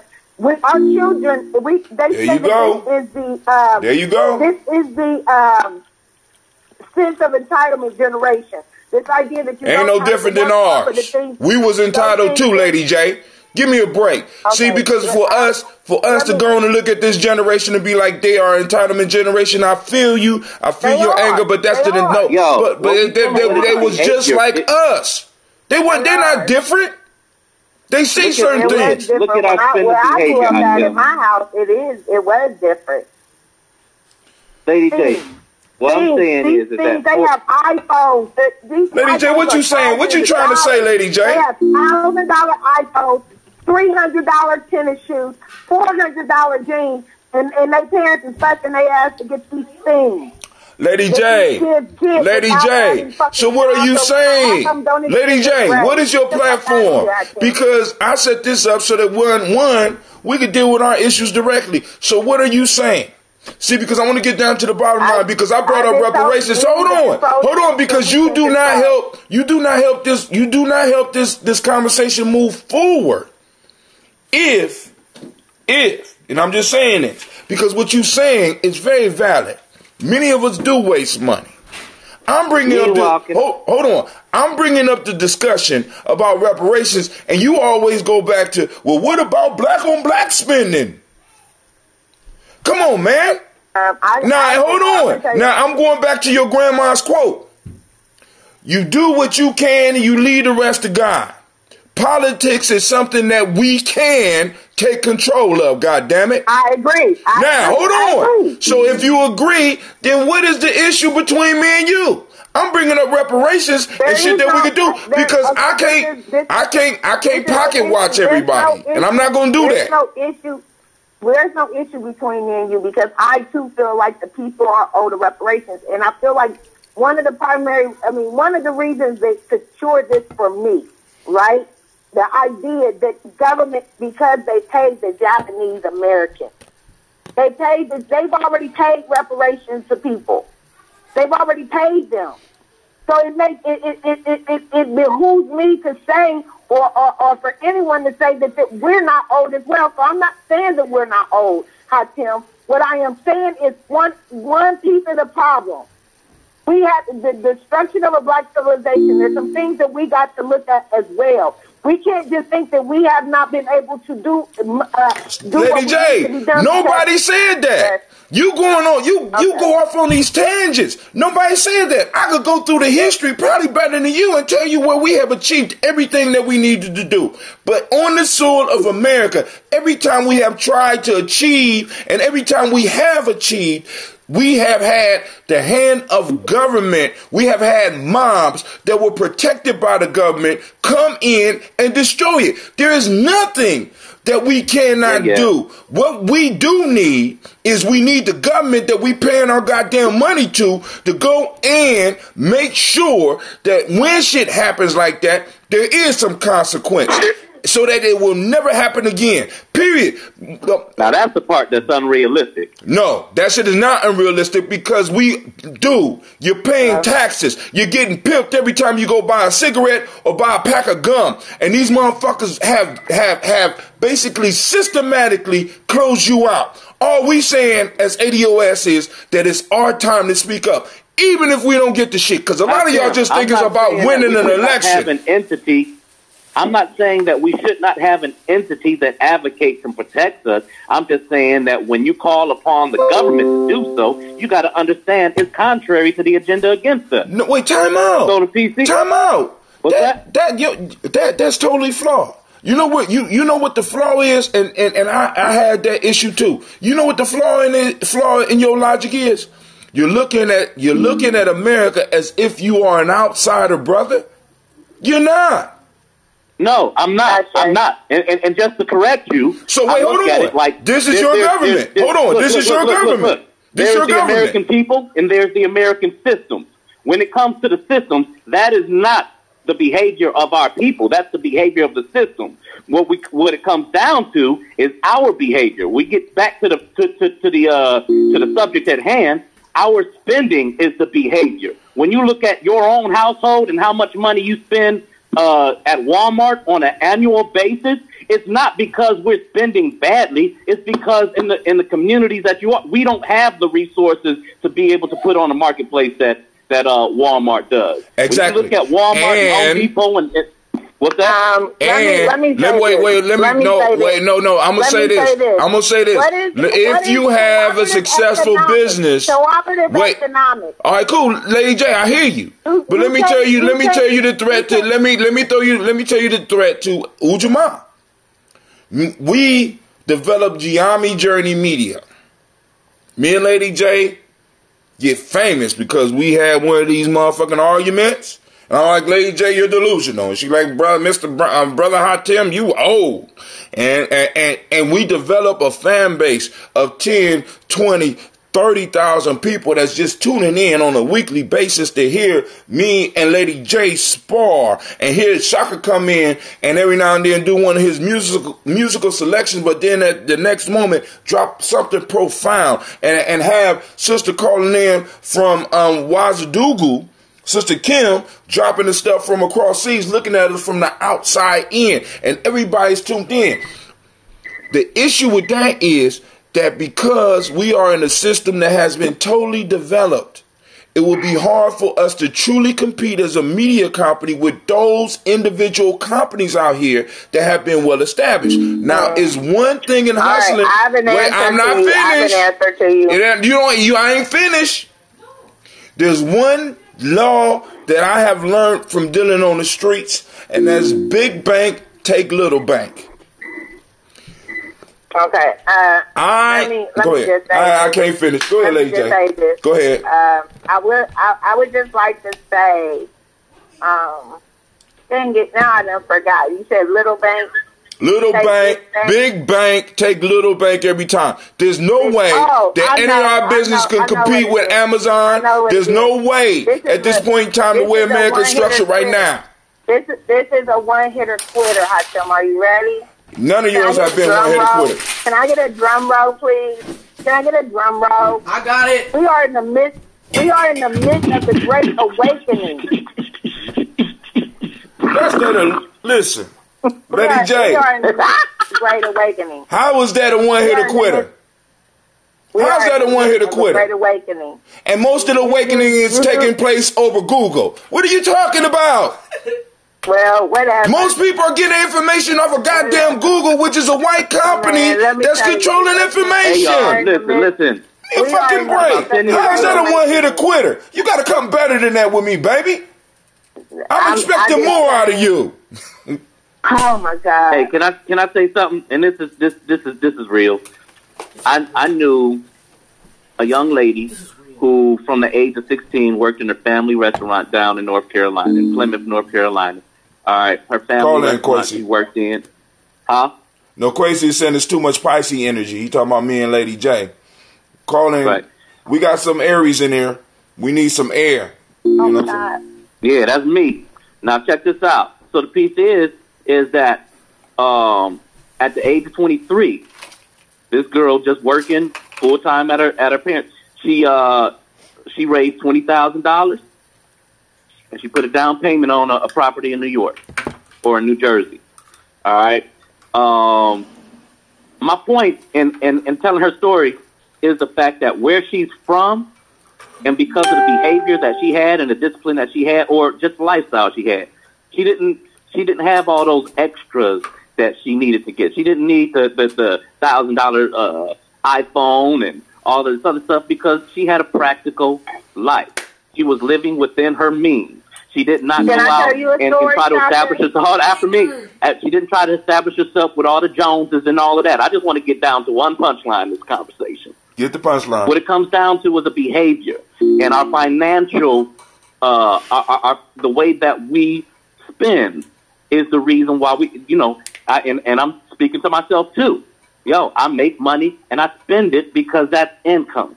In terms of wealth, that has yet to come because wealth typically takes more than an individual to create. Yes, it does. Thank you. Thanks for bringing it up because I'm about to hit y'all. I'm about to hit it. Can I say this? Can I say this? You said wealth takes what? More than a lifetime? No, he said wealth takes more than an individual. Wealth is a community possession. Okay. It's not an individual thing. All right. Okay. And so I just want to say this. I agree. I remember this is where my hope came from, right? My hope. So I had this principal, right? The principal grew up in the Linden community. She went to Linden McKinley, right? And a black woman. And every day I would go to school. Every day she told me the same thing. Janelle Ross, you're going to be okay. Jay Ross, you're going to be okay. You got to get rid of your ghetto mentality. And every day I would tell her the same thing. I don't have a ghetto mentality. Well, one day she took me to her house, right? She took me to her house that she had built over there near Mifflin. And when I figured out that this woman who had went to Linda McKinley, who grew up I knew her, I met her mom, I worked with her sister, so I knew, right?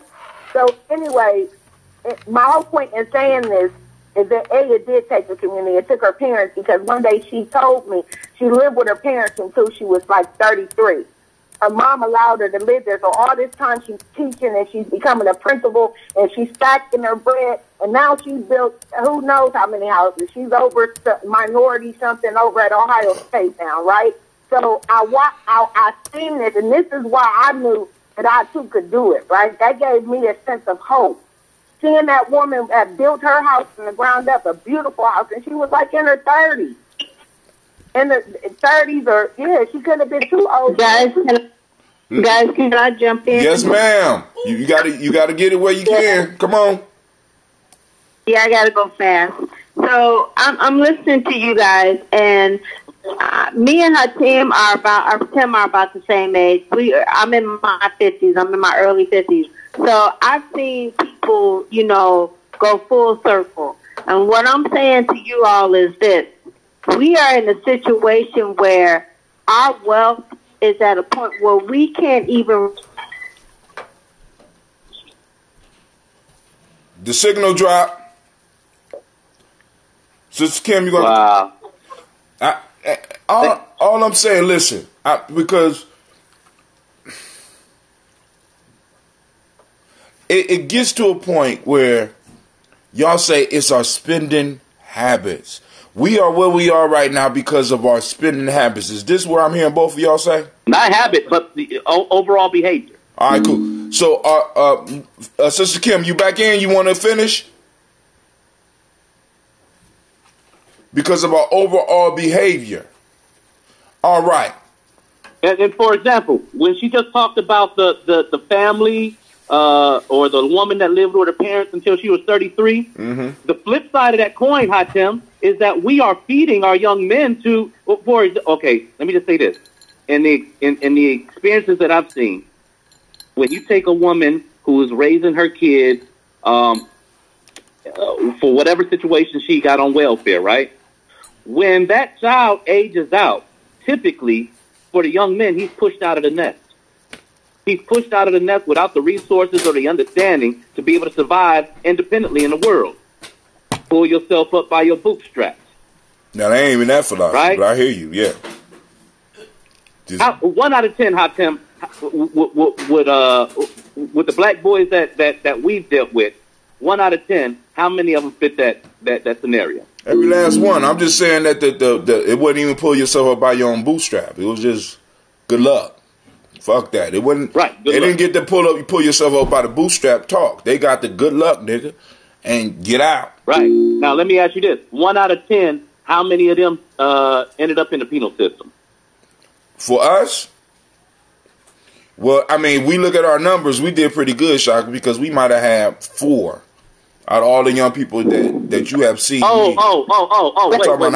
I'm not talking about just between me and you. I'm talking about on a national level. On a national level, we're talking. We got you know what I'm saying? Shit, there's a whole lot of black people in there, but Sister Kim is back.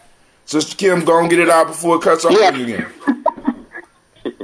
Yeah, I know. That's glass. So my main point is we don't have enough money or wealth. She's still talking and going, boy. The system is working on you, Sister Kim. You gonna get it out. You might have to type it in. I'm on the chat right now. You might have to type it in. You call back in and try again. It dropped out. But I'm thinking I could get a general sense, but I can't because I don't know. I don't have the power to know exactly what people think. So tough love if you want to, man. Even if you just want to come in and listen, jump on the line if you want. You got the number? 614-556-4535. Listen, family, I'm just saying. All I'm saying is, are we saying that we are where we are because of our behaviors? Lady J, Brother Shaka, is that what I'm hearing from y'all? I'm saying that we have behaviors. I'm saying that's the primary factor to our progression. You said what? Say it again, Lady J. I believe that's the primary factor. And Lady J, you say what? I'm not saying that it's a primary factor. I'm saying it's we engage in behaviors that are counterproductive to the progression of us as a people. All right, now I got a question for you. What does that have to do with the demand for reparations? From either one of y'all points. What does that have to do with a discussion about reparations? Because, oh my goodness, I don't know why you want to pick with me, Hatem. It ain't just you, it's Shaka too. I'm asking y'all, what does that have to do with the discussion of reparations? Are you saying we don't deserve it because we got bad behaviors? What it has to do with Hatem for me is the fact that we are still treating our oppressors or put it like this. We are treating them as if they put us in a fair game, like we're playing a fair game. And we're not. And the thing is that when you change your MO, We have to design the game, and we have to demand that the rules are respected. That's what it is. But in the sense of what you're saying is the same thing that I'm saying. And if we don't have the numbers to do that, then who in the hell is that in my background? On this line. Who is that? All right, cool. I don't know. Lady J and her rowdy friends. Well, go ahead and finish what you said. Thank you for muting your phone, Lady J. Shaka, you still there? Go ahead. Yeah, I'm here. Can you remind me of where I was at? You saying we don't deserve reparations? Okay, yeah. So we talking about the behavior, right?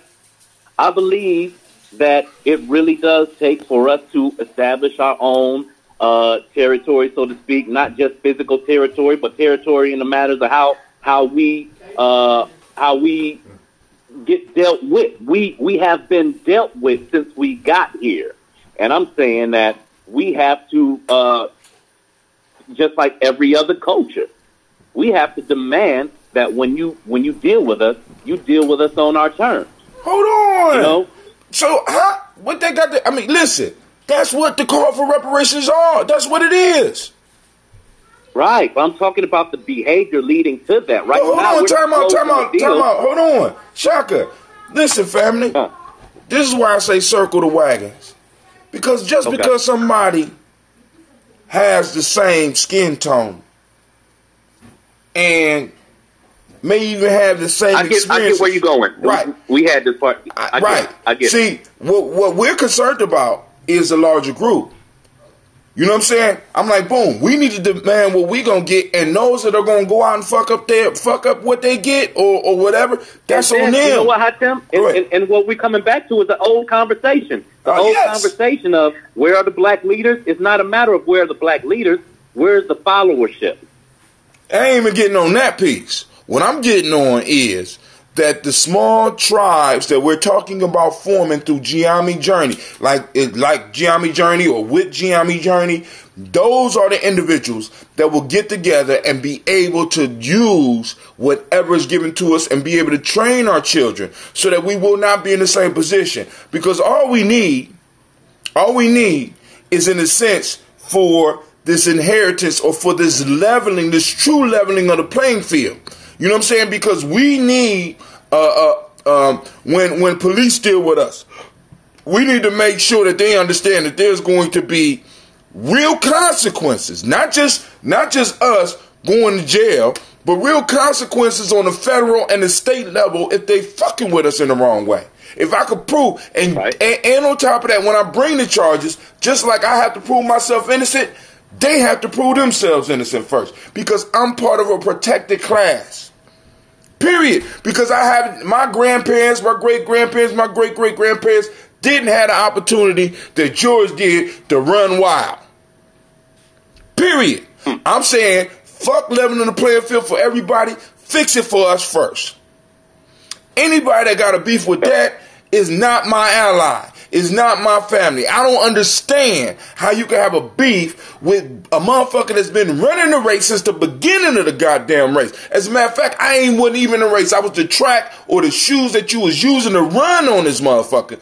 And I'm just saying, now you take me off, you don't use me up, and all of a sudden, now you gonna bring other motherfuckers to take my place and just wash my whole shit out? No! You shall not pass. I'm saying that to Bernie Sanders. You shall not pass. Kamala Harris. You shall not pass. Cory Booker.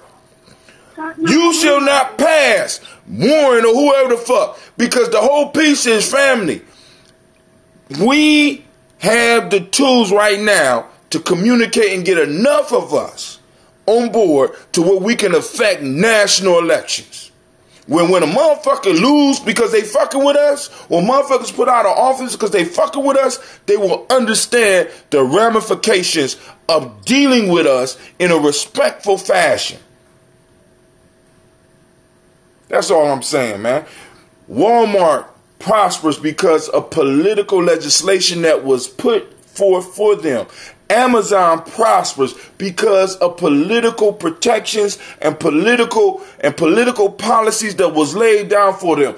Google prospers and their owners prospers because of the legislation and the politics that's being played for them. I'm saying as a group, we deserve that. Now, those that fuck up, that's on them. What I'm saying is that I'm here for my tribe. If you want to be out there and you want to do your own thing, cool. But what if I got 40 people with me and there's a lump sum payment or there's certain things and we are able to guide each other to a successful position where we can start genuinely competing in America for American money rather than having 95% of our business only making enough money to support the motherfucker that started the business. 95%. Listen. And you tell me where you feel about this. I mean, because Hatem, here's the piece. In this call, I like permission. It's a 3-minute piece that I wanna play for y'all. But before I get into that, man, you got a whole bunch of Eli Lillies out in the hood making a lot of money doing the same thing that he do. All right? But the piece is that are we coming together? Are we bringing those money together? Because that could be an established wealth, but we are not. How is that money going to be protected, Shaka? I mean, Think about this, Shaka. I mean, let's say you got the Eli Lillies, the dope boys out there that say, look, I'm conscious. And they get a conglomerate of individuals together. Where's the political clout to protect the money when they start banking it or when they start spending it? What's going to stop the motherfucking ATF from rolling on them or the IRS from rolling on them for tax evasion? That's what politics is for. Economics is the gun. Politics is knowing when and where to pull the trigger. All I'm saying is we don't have any. Guys, we don't have any Eli Lillies in our hood. That's true. We have people working in a black market underground economy. Eli Lilly is sanctioned by the government. Oh, that's another one of those. Not the same. You got to understand the difference. Selling drugs is working in the underground black market economy. Damn, she coming on dropping jewels. They cutting you off, sis. They cutting you off. See, and the only piece that I'm trying to put up is we need to make demands. But when we make demands, the discussion that Lady J and you have about our habits is discussions that we need to be having locally with our family. This is not when we start talking about reparations, we don't need no niggas talking about, well, what about all the McDonald's money we be spending? That shit is incredible. That's crazy. You know what? And call it what it is, because man, let me tell you something. And it comes from Godfather piece. It's just this. Gina, put this on by my bed. The piece is that it is. Let her go, because you know she's gonna get cut off. Remember your Godfather piece. I'm gonna remind you. Go ahead, Sister Kim, because they cutting you off. Go ahead, girl. They got her again. The hit is out. So soon as Kim, soon as you come on, start talking. Boom. And you gotta drop quick jewels because you already see that the lines is messed up. So soon as you come on, you gotta just cut in. Guys, I recognize your voice by now. So let us know. She is our correspondent from Wazudugu. And we need to go and hear from, because she looking at our community from the outside in. She looking at our national body from the outside in. She's in Africa, and I keep on wondering. Go ahead, Kim. Go ahead. Say it. Come on. Say it, Kim. All right, Shaka, you was talking about the Godfather. When you hear it, stop. Yeah, so when it comes down to it, it's just business. But when it comes to family business, it is no one else's business. It's nobody else's business. And that's all I'm saying. See how because white folks don't get up and argue about their spending in front of the whole country. Right. We the only ones. Right. I asked you to do something with that. We the only ones that get up and talk about buying power. Not really telling people that includes dishwashers and washing machines and cars and soap and toothpaste and all the necessities of life. It also includes the gas bill, the electric bill, and all that shit.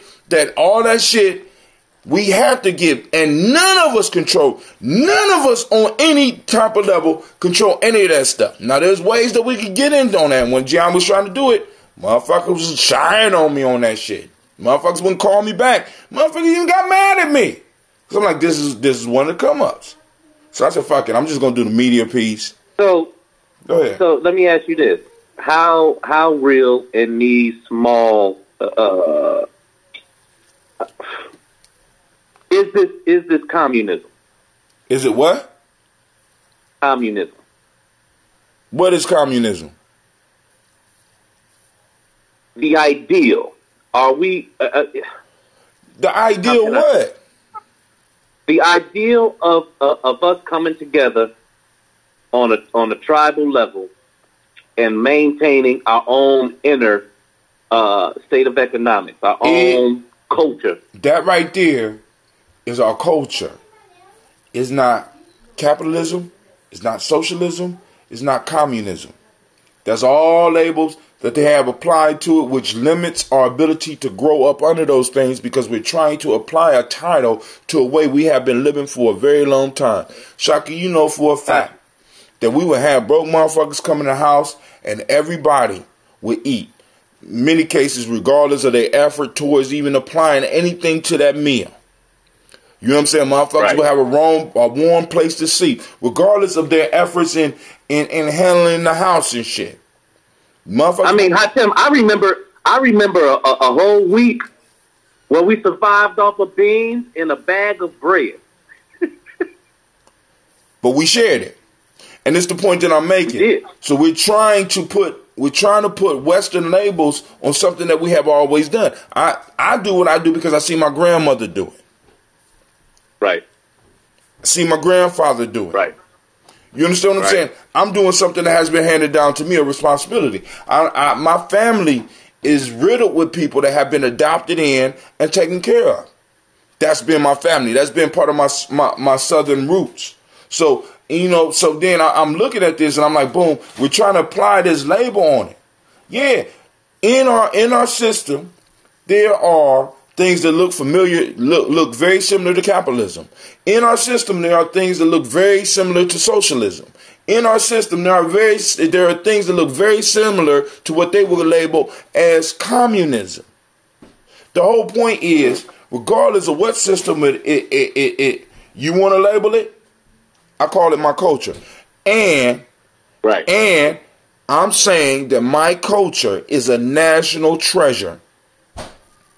I'm saying that my culture was the basic framework off of which this shit we call the United States of America, who has $111 trillion in wealth right now. I'm saying that a majority of that shit right now is because of my ancestors. And then on top of this, I want to ask all those people out there right now, and I want you to think about this deep. There was an article that I posted up online, because a lot of people don't pay attention to my articles. And it was also in a newsletter. A lot of people don't pay attention to my newsletter or subscribe to it. There's an article that I posted up where they're talking about the largest wealth transfer in the history of the world that will be taking place in the next few years. And that amount of money that's going to be transferred is $68.7 trillion. I have a question for all you black motherfuckers out there that want to argue with me about or argue with individuals that's talking about reparations. How much of that $68.7 trillion are you going to get in your inheritance? Because they're talking about from the baby boomer generation transferring wealth to Generation X, which is my generation, or below them. How many of us, actually, all those that's calling into the show, how many of y'all going to benefit from that? How many of y'all are even able to benefit from that? Go ahead. Can I play this piece for you right quick? Oh, go ahead. I'm sorry. Yeah, you go ahead. Listen for Sister Kim, though. Give me 1 second. Hey, Pharaoh, I'm going to need you to be quiet, boy. Take that upstairs. It's real life at Gye-Nyame Journey. Here we go. What's going on? Let's see. Let's see. Man, George. Yes, sir. Please give a warmed up poetry welcome to Tommy Bottom.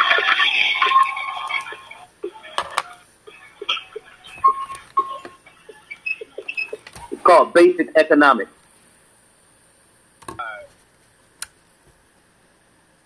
Lyrically, my game is nice. I can sit around without your mind and sell it back to you for half price. I might even do it twice. See, I spit precise family poem paragraphs that penetrate to a take letter to make your mind expand. Make you understand there's a very so hot between slinging rock and trading stock. This is basic economics. Buy low, sell high. Your price determines where demand meets supply.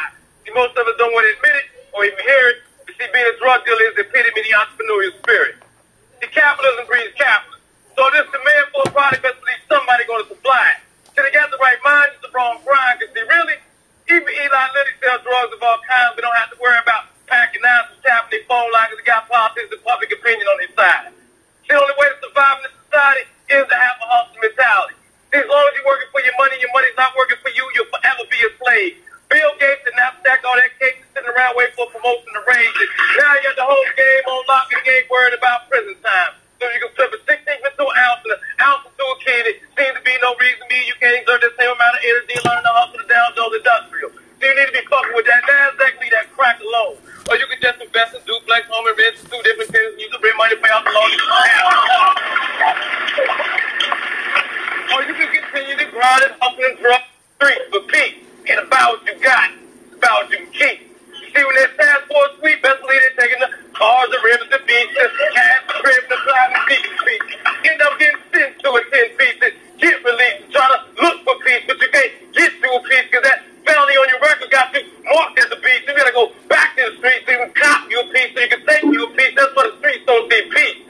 That's just one of the many bitches like to compromise the struggle. Now, understand we can't all do it like Dr. Heathcliff Huxtable, so don't stop hustling, just change the hustle. See, America is designed to get rich. There's a million and one ways to get paid off in this bitch, and most of them is legit. Just find the market you want to target, produce a service they know a product, and your revenue national expense is going to equal your profit.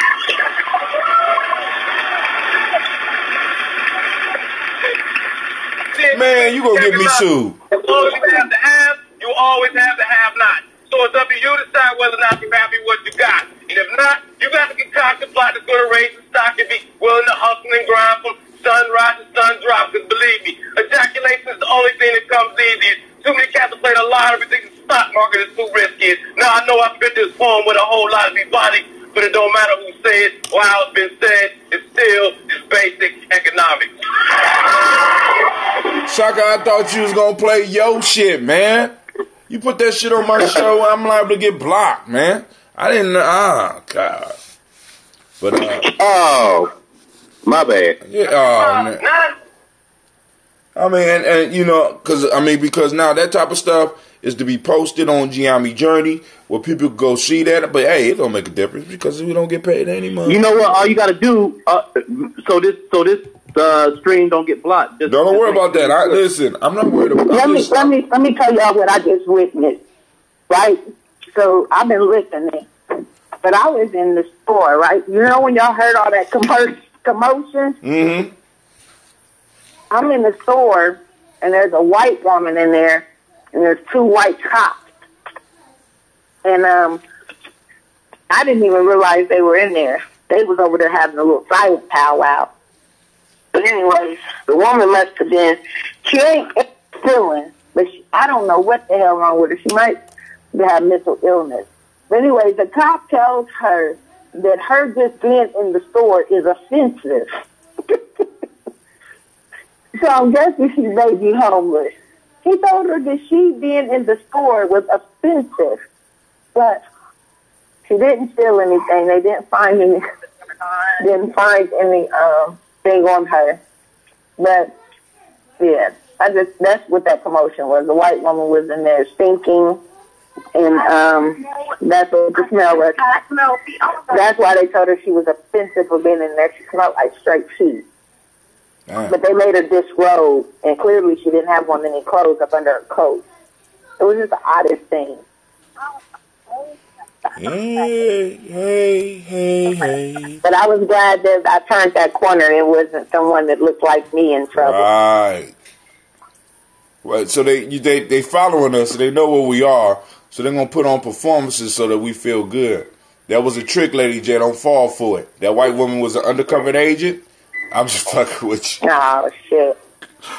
No, but that was loss prevention, making sure you wasn't stealing. I'm playing. At the end of the day, like I said, I look at some of the white kids at my school, right? And I think about that book that they wrote. It's a historical fiction, text, Mildred Taylor, if I'm not mistaken. She wrote it, but it talked about how some, and I'm not saying, don't take this the wrong way, Hakim. You know I am. She just talked about how the family that she's writing about, they had acquired property after the Revolutionary War. So whereas they were poor, but they were working on this property, there had some white people around them that were poorer than them. You know what I'm saying? Who lived amongst them. And I go to places like down Parsons, South Side, West Side, and again I am reminded that there's just levels to white people too.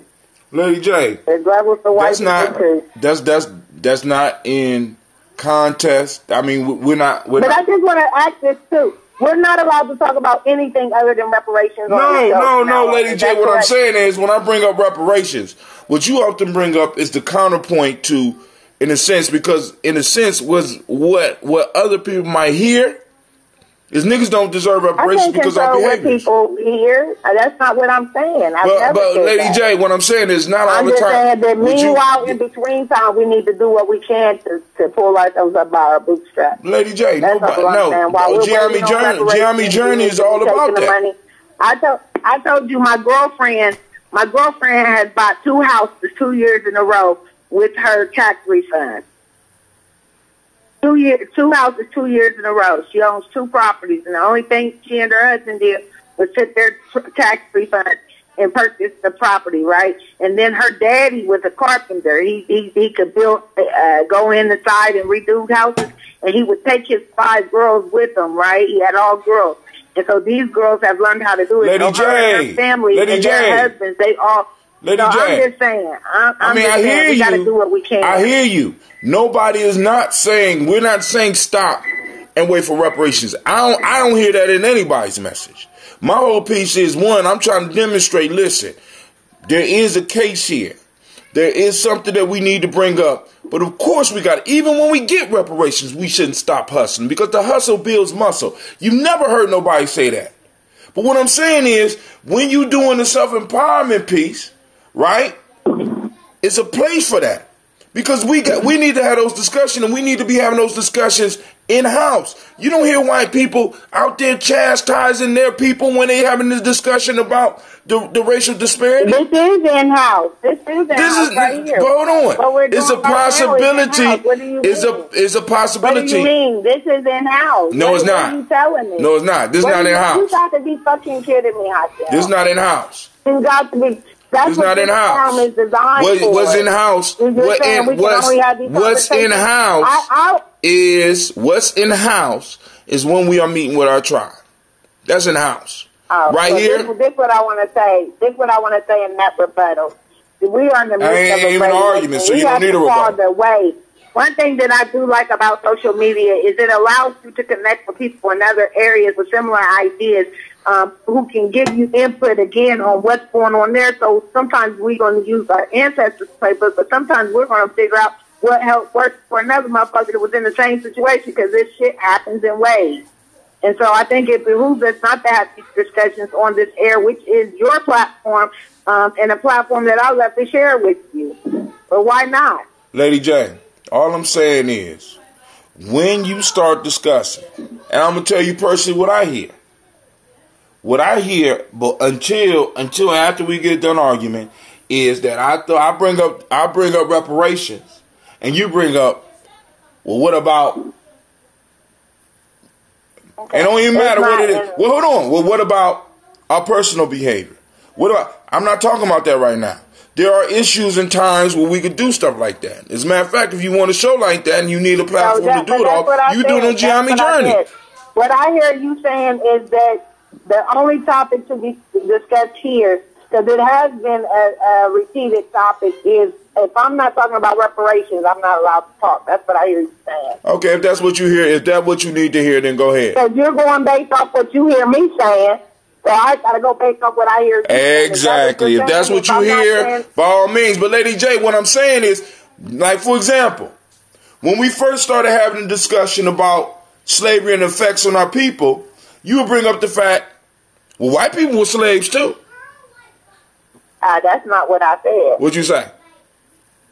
I'm going to tell you what I said. What I said is that it is very sad that we are socialized to believing that the only people that were slaves were black people. It's sad that when you which people should black people worry about? Slave into Google, when you input slave into Google, a black picture comes up. So if we're talking about socialization, if we're talking about the fact that our kids, the only thing that our kids know is that they are descendants of slaves, and they don't know. They are descendants of slaves. Most of them are descendants of slaves. And wait a minute, let me finish. Or about the intelligence and the black awakening that occurred afterwards, which would intelligence applied in them. We don't talk about those things. And the only thing I'm saying now is that my black children don't know that white people have been enslaved. Now, why? Who ask me, they think that why don't they know? Not been enslaved because that is a history that white people want to erase. They don't want to acknowledge that the name slave comes from a Slav, which was a white person. Now, but Lady J, what do you achieve? Lady J, what do you achieve once you get that knowledge out there? What do I achieve? Yeah, because I mean, if it's to raise self-esteem, I achieve the fact that my children will stop having certain connotations when they hear black and other connotations when they hear white. They are no better than us at all. Lady J, so you saying, wait, hold on. I'm glad you hyped up because I'm about to get hyped up with you. I'm about to get hyped up with you. So you saying because we were slaves, because we went through the issue or we went through slavery. Our ancestors went through slavery. Then in some way, time out. In some way, we are less than.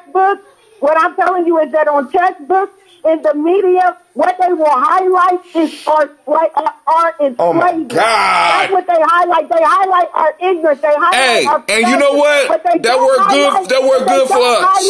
That worked good for us. But they don't highlight. That worked good for us because we're gonna be able to. Because I'm gonna throw that shit right back in their face. That's what they don't. See, because the whole piece is you still think that our children's self-esteem is based on everything that's out. No, it's not. No, it's not because our children have the highest self-esteem. They are socialized to believe that they are not as great as what they are. They are socialized. So you telling them that they were not involved in slavery. I'm about to go on and clip your ass. When we celebrate those students for doing well, the kids sit there shy. We do celebrations for their birthday. They won't sit up at their seat.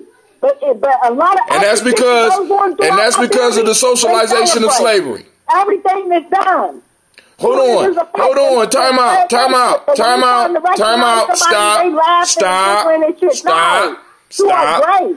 Stop.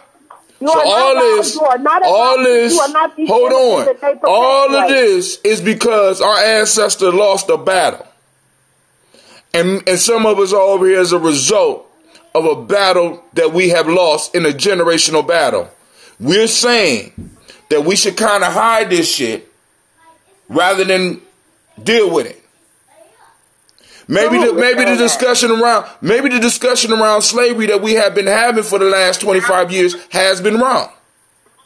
It is. It is wrong. No, you saying it's wrong because what you want to do is you want to prove that everybody was in slavery. Part of our claim is that we have a specific time and a specific place where this shit was happening. No. You let me tell you this. Hold on. We have a specific time and a specific place in which something happened to our people that was unjust and was sanctioned by the government that these motherfuckers need to pay for. And you know what? Now, when you bring up all the other shit, you want to know what else happened during that time? No, I already go. Because you why we need to have discussions around slavery was the fact of how the white men were doing our men. All of that shit that went on, all the cool that went on, that they was censored, and they didn't want the fucking world to know, that they didn't want parts of this country to know that happened during slavery, that our people don't even know about. Those are the things that need to be said. So what? But Lady J, so wait, time out. This is the point. This is the question. And this is why I'm saying the way we've been studying possibly for the last 25 to 30 years, we haven't been studying it. We've been jumping right over and being like, well, we had great civilizations here and we did this. And because I've been part of that historical discussion where we jump right over it and we have not encouraged any of our young people really to go in and study the effects and some of the shit that was really happening. I think it's something that we need to deal with and something that we need to talk about because this is that aspect of our history is what makes us America. And a lot of times what I feel is that some people are they want everybody to feel good all the goddamn time that we can't look at the realities of history. Our ancestors were tortured. They were raped. They were restricted from doing all types of stuff. And we don't have the discussion so that we don't know how to frame the discussion in a proper way so our children can really deal with it. Or even as the adults. We want to glance right past that shit so quick. Move past it. We're bigger than that. Yes, we are. And nobody is even saying that. Well, I'm not saying that. We're much bigger than that. But that is a major part that made us into what we are. And many of the behaviors and many of the habits that y'all be exhibiting and that y'all are talking about is a result coming from slavery. And how can we conquer them if we don't take a real look at it and understand where we were and how we got here? And why we are here, and why your grandfather or your great-grandfather or grandmother or great-grandmother couldn't have been that billionaire that's sitting up there right now, or at least left you $1 billion. Why is that? Is it then also let's go back to some of the numbers. 1 out of every 7 families, because you want to bring up other poor people and all this shit. 1 out of every 7 white families are millionaires. 1 out of every 50 black families are. Now, is that because they hustle harder than us? Or is there a big gap in history that we're not going over, that we don't want to discuss because it makes us and other people feel uncomfortable? Fuck that. Be uncomfortable when I come in the room. You supposed to be uncomfortable when I come in the room because I'm a black man and I'm coming in the room. I have to really analyze that because something about that don't seem right. What don't seem right is that you have been caught up in the politics of hope. Motherfuckers been selling you hope the whole time. Right. People been selling you hope the whole time. Out of all the millionaires, out of 11 million millionaires in America, we make up 8%. I already told you that. Out of all of the billionaires, we make 1.25%. And out of all the wealth, which is over $111 trillion in America, we control 2.6%. And the question that you always got to answer with your children is when they look around and they see other communities being able to do shit that we can't. One of the questions you got to ask is why? And part of the why is going back and understanding the history that affects us directly. I will not bury my immediate ancestors so I could go to motherfucking Kemet. I will not bury my immediate ancestors so I could talk about Mali. I will not bury my ancestors so I can talk about Songhai. I will not bury all those that's over here on this shore so that I can feel good about myself and feel good about my history. My ancestors struggled and survived some shit that nobody else could. And we still alive. And as long as we got breath in us, for any of us to bring up some of the bullshit we bring up in the discussion when we're talking about what is owed to us, I ain't want to say the words for what I think it is. It's crazy. There's a big hole in our history. Say it, I feel say it. I ain't going to say it, family. I'm not going to say it. Because I'm just saying. I'm going to let other people say it. Because it's going to become clear that many of us argue against what it is that we deserve, and the shit gets scary. I'm sitting up here, how can we argue against what we're owed? It makes no motherfucking sense to me. You know what? I gotta jump in, and it's funny that I use the word jump because that's the whole piece. And I never thought I would be doing this, but if you wanted to, I'm sorry. Will Smith said something. He gave this whole little motivation speech, and if you want to look it up, it's called Jump. All right, and he's talking about how, like, you know, jumping off of or skydiving, right? How, like, you being in a conversation with your friend, the person's like, hey, let's go skydiving. It's like, that sounds fun. That would sound awesome.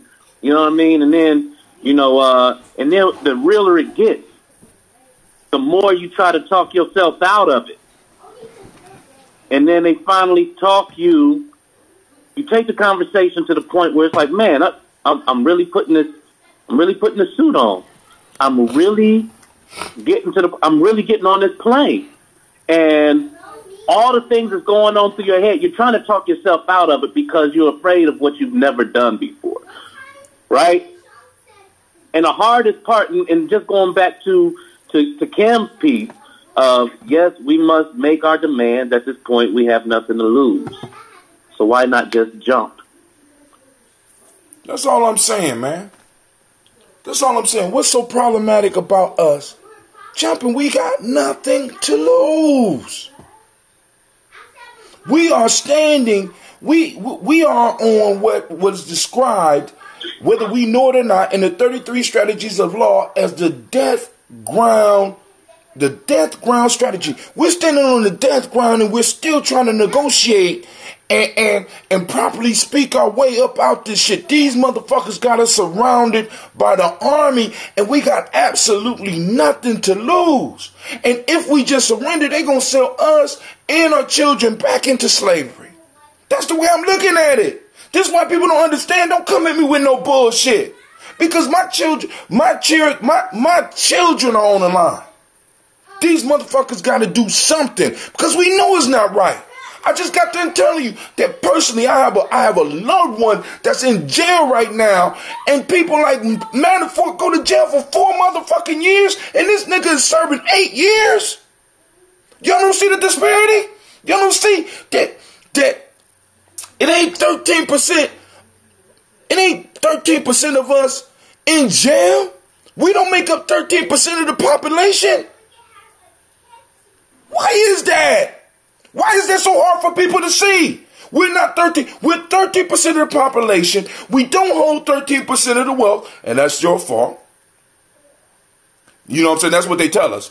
It's your fault that we don't have 13% of the wealth, 13% of representation within the federal government, state government, and local governments. And there's reasons for that. There's reason for that. And then on top of that, we're overrepresented in everything that's bad.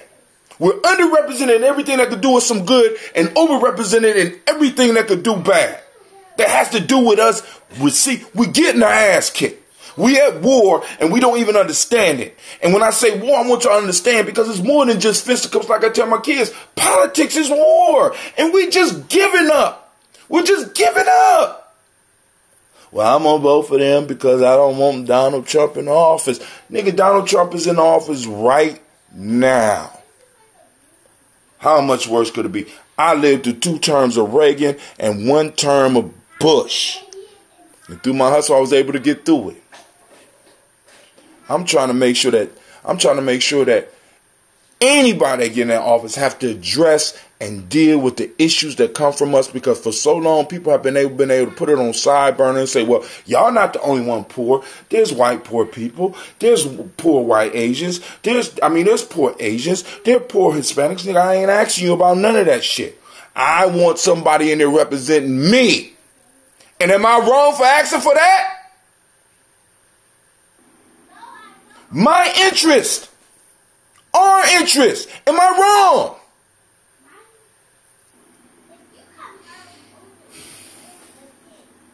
I gotta go. But go ahead, Shaka. You gonna get your closing words. Lady J, if you want to call back in and get your closing words, you can have them. Sister Kim, thank you for trying to tune in. And everybody else out there that might be seeing this later or whatever. But go ahead. All right, since wow, we gonna do it like this then. We gonna do it like this. Just because I thought you was gonna hear some of mine earlier, I feel kind of obligated to end on this. Go ahead, bro. Thank you. I kind of feel obligated. Let's see if I can put this one right there. Here we go.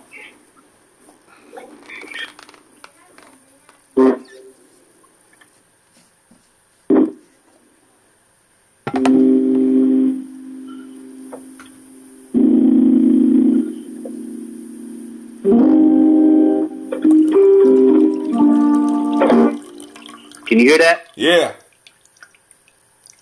Can y'all hear it out there? Here we go. I say, if we stand on our ancestors' shoulders, they told us the road less traveled is the coldest. Yo, we soldiers. The bitterest of winds couldn't hold us. They thought they broke us. You know it's bogus. But brethren to the back, stay focused. Them spread plague fears like locusts. All my smokers, cigarette smoke, no jokers. Them found a new way to choke us. Attention soldiers, we gotta make them feel they focus. Lynch like the willie that sold us. Mystery unfold, mystery unfold, shine. Where my people at, make some noise for the movement. Feel the rhythm of the music we groove with. Now pay attention to the words I say. I go. Amen. I go. Amen. Where my people at, make some noise for the movement. Feel the rhythm of the music we groove with. Now pay attention to the words I say. I go. Amen. I go. Amen. I want to thank God for the gift that He granted me to break down things so you can see the truth, the light with all my soul. From funk, jazz, and rock and roll, miss a wicked man rule what's overdue. The revolution you and I may come true. We all born sinner and we won't break free until we overcome hypocrisy. So stop pointing finger, reach to the sky, listen to the message, hold your head high, say na na na na na, and y'all be like, no, no, no, no, no. We need to stop speculating and move into action. The war isn't waiting, this is getting disastrous. Time to change the way we think, what we say, what we do, strategize, find the tools to build and execute. We are the ones that's chosen. The enemy is closing. They got the masses hypnotized. It's time for us to open their eyes. Word from the wise, never capture pearls amongst swine. It's just a waste of time, 'cause they can't see you shine when you walk amongst the blind. Even when you reflect divine. Word from the wise, never capture pearls amongst swine. It's just a waste of time, 'cause they can't see you shine when you walk amongst the blind. Even when you reflect divine. Sister Kim. Oh, hey, I wanted to say something real fast. You ready? Mm-hmm. Okay. I was in Mauritania. I lived in Mauritania for 4 years. Mauritania was the last country to abolish slavery. You can fact check me. So I met people, black people, who were actual slaves. I sought them out. I met them. I made a connection with them. You can go on CNN and watch this program about Mauritanian slavery. I went and met all those people and talked to them. And I met a slave family, slave children, and the first thing you do when you meet children is you ask them, how old are you? So that was a natural thing for me to do, and I did it. And the kids didn't respond. And you know why they didn't respond? Why? Because they don't know their age. These are little children. They don't like a dog wouldn't know his age. He's just born. That's how they were treated, just like that, like a property. So they were children. They didn't even know their age. So what I'm trying to say to you, you think about that for 400 years on a people. What kind of impact does that have? That has a lasting impact on your psyche. That has a lasting impact on your family. The slave family I met, the children looked like they were cousins because the woman didn't control her body because she had children from different men, and that's just how it is. Some were half Arab, some were full African. They just looked how they looked. They looked like cousins.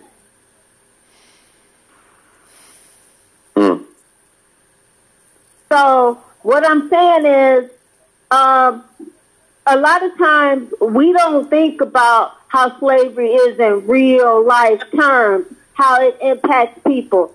And this happened for 400 years. In Mauritania, they just abolished slavery in 1980, and they still have some relics of slavery. And if you watch that CNN special about Mauritania, those are the people that I actually met and talked to.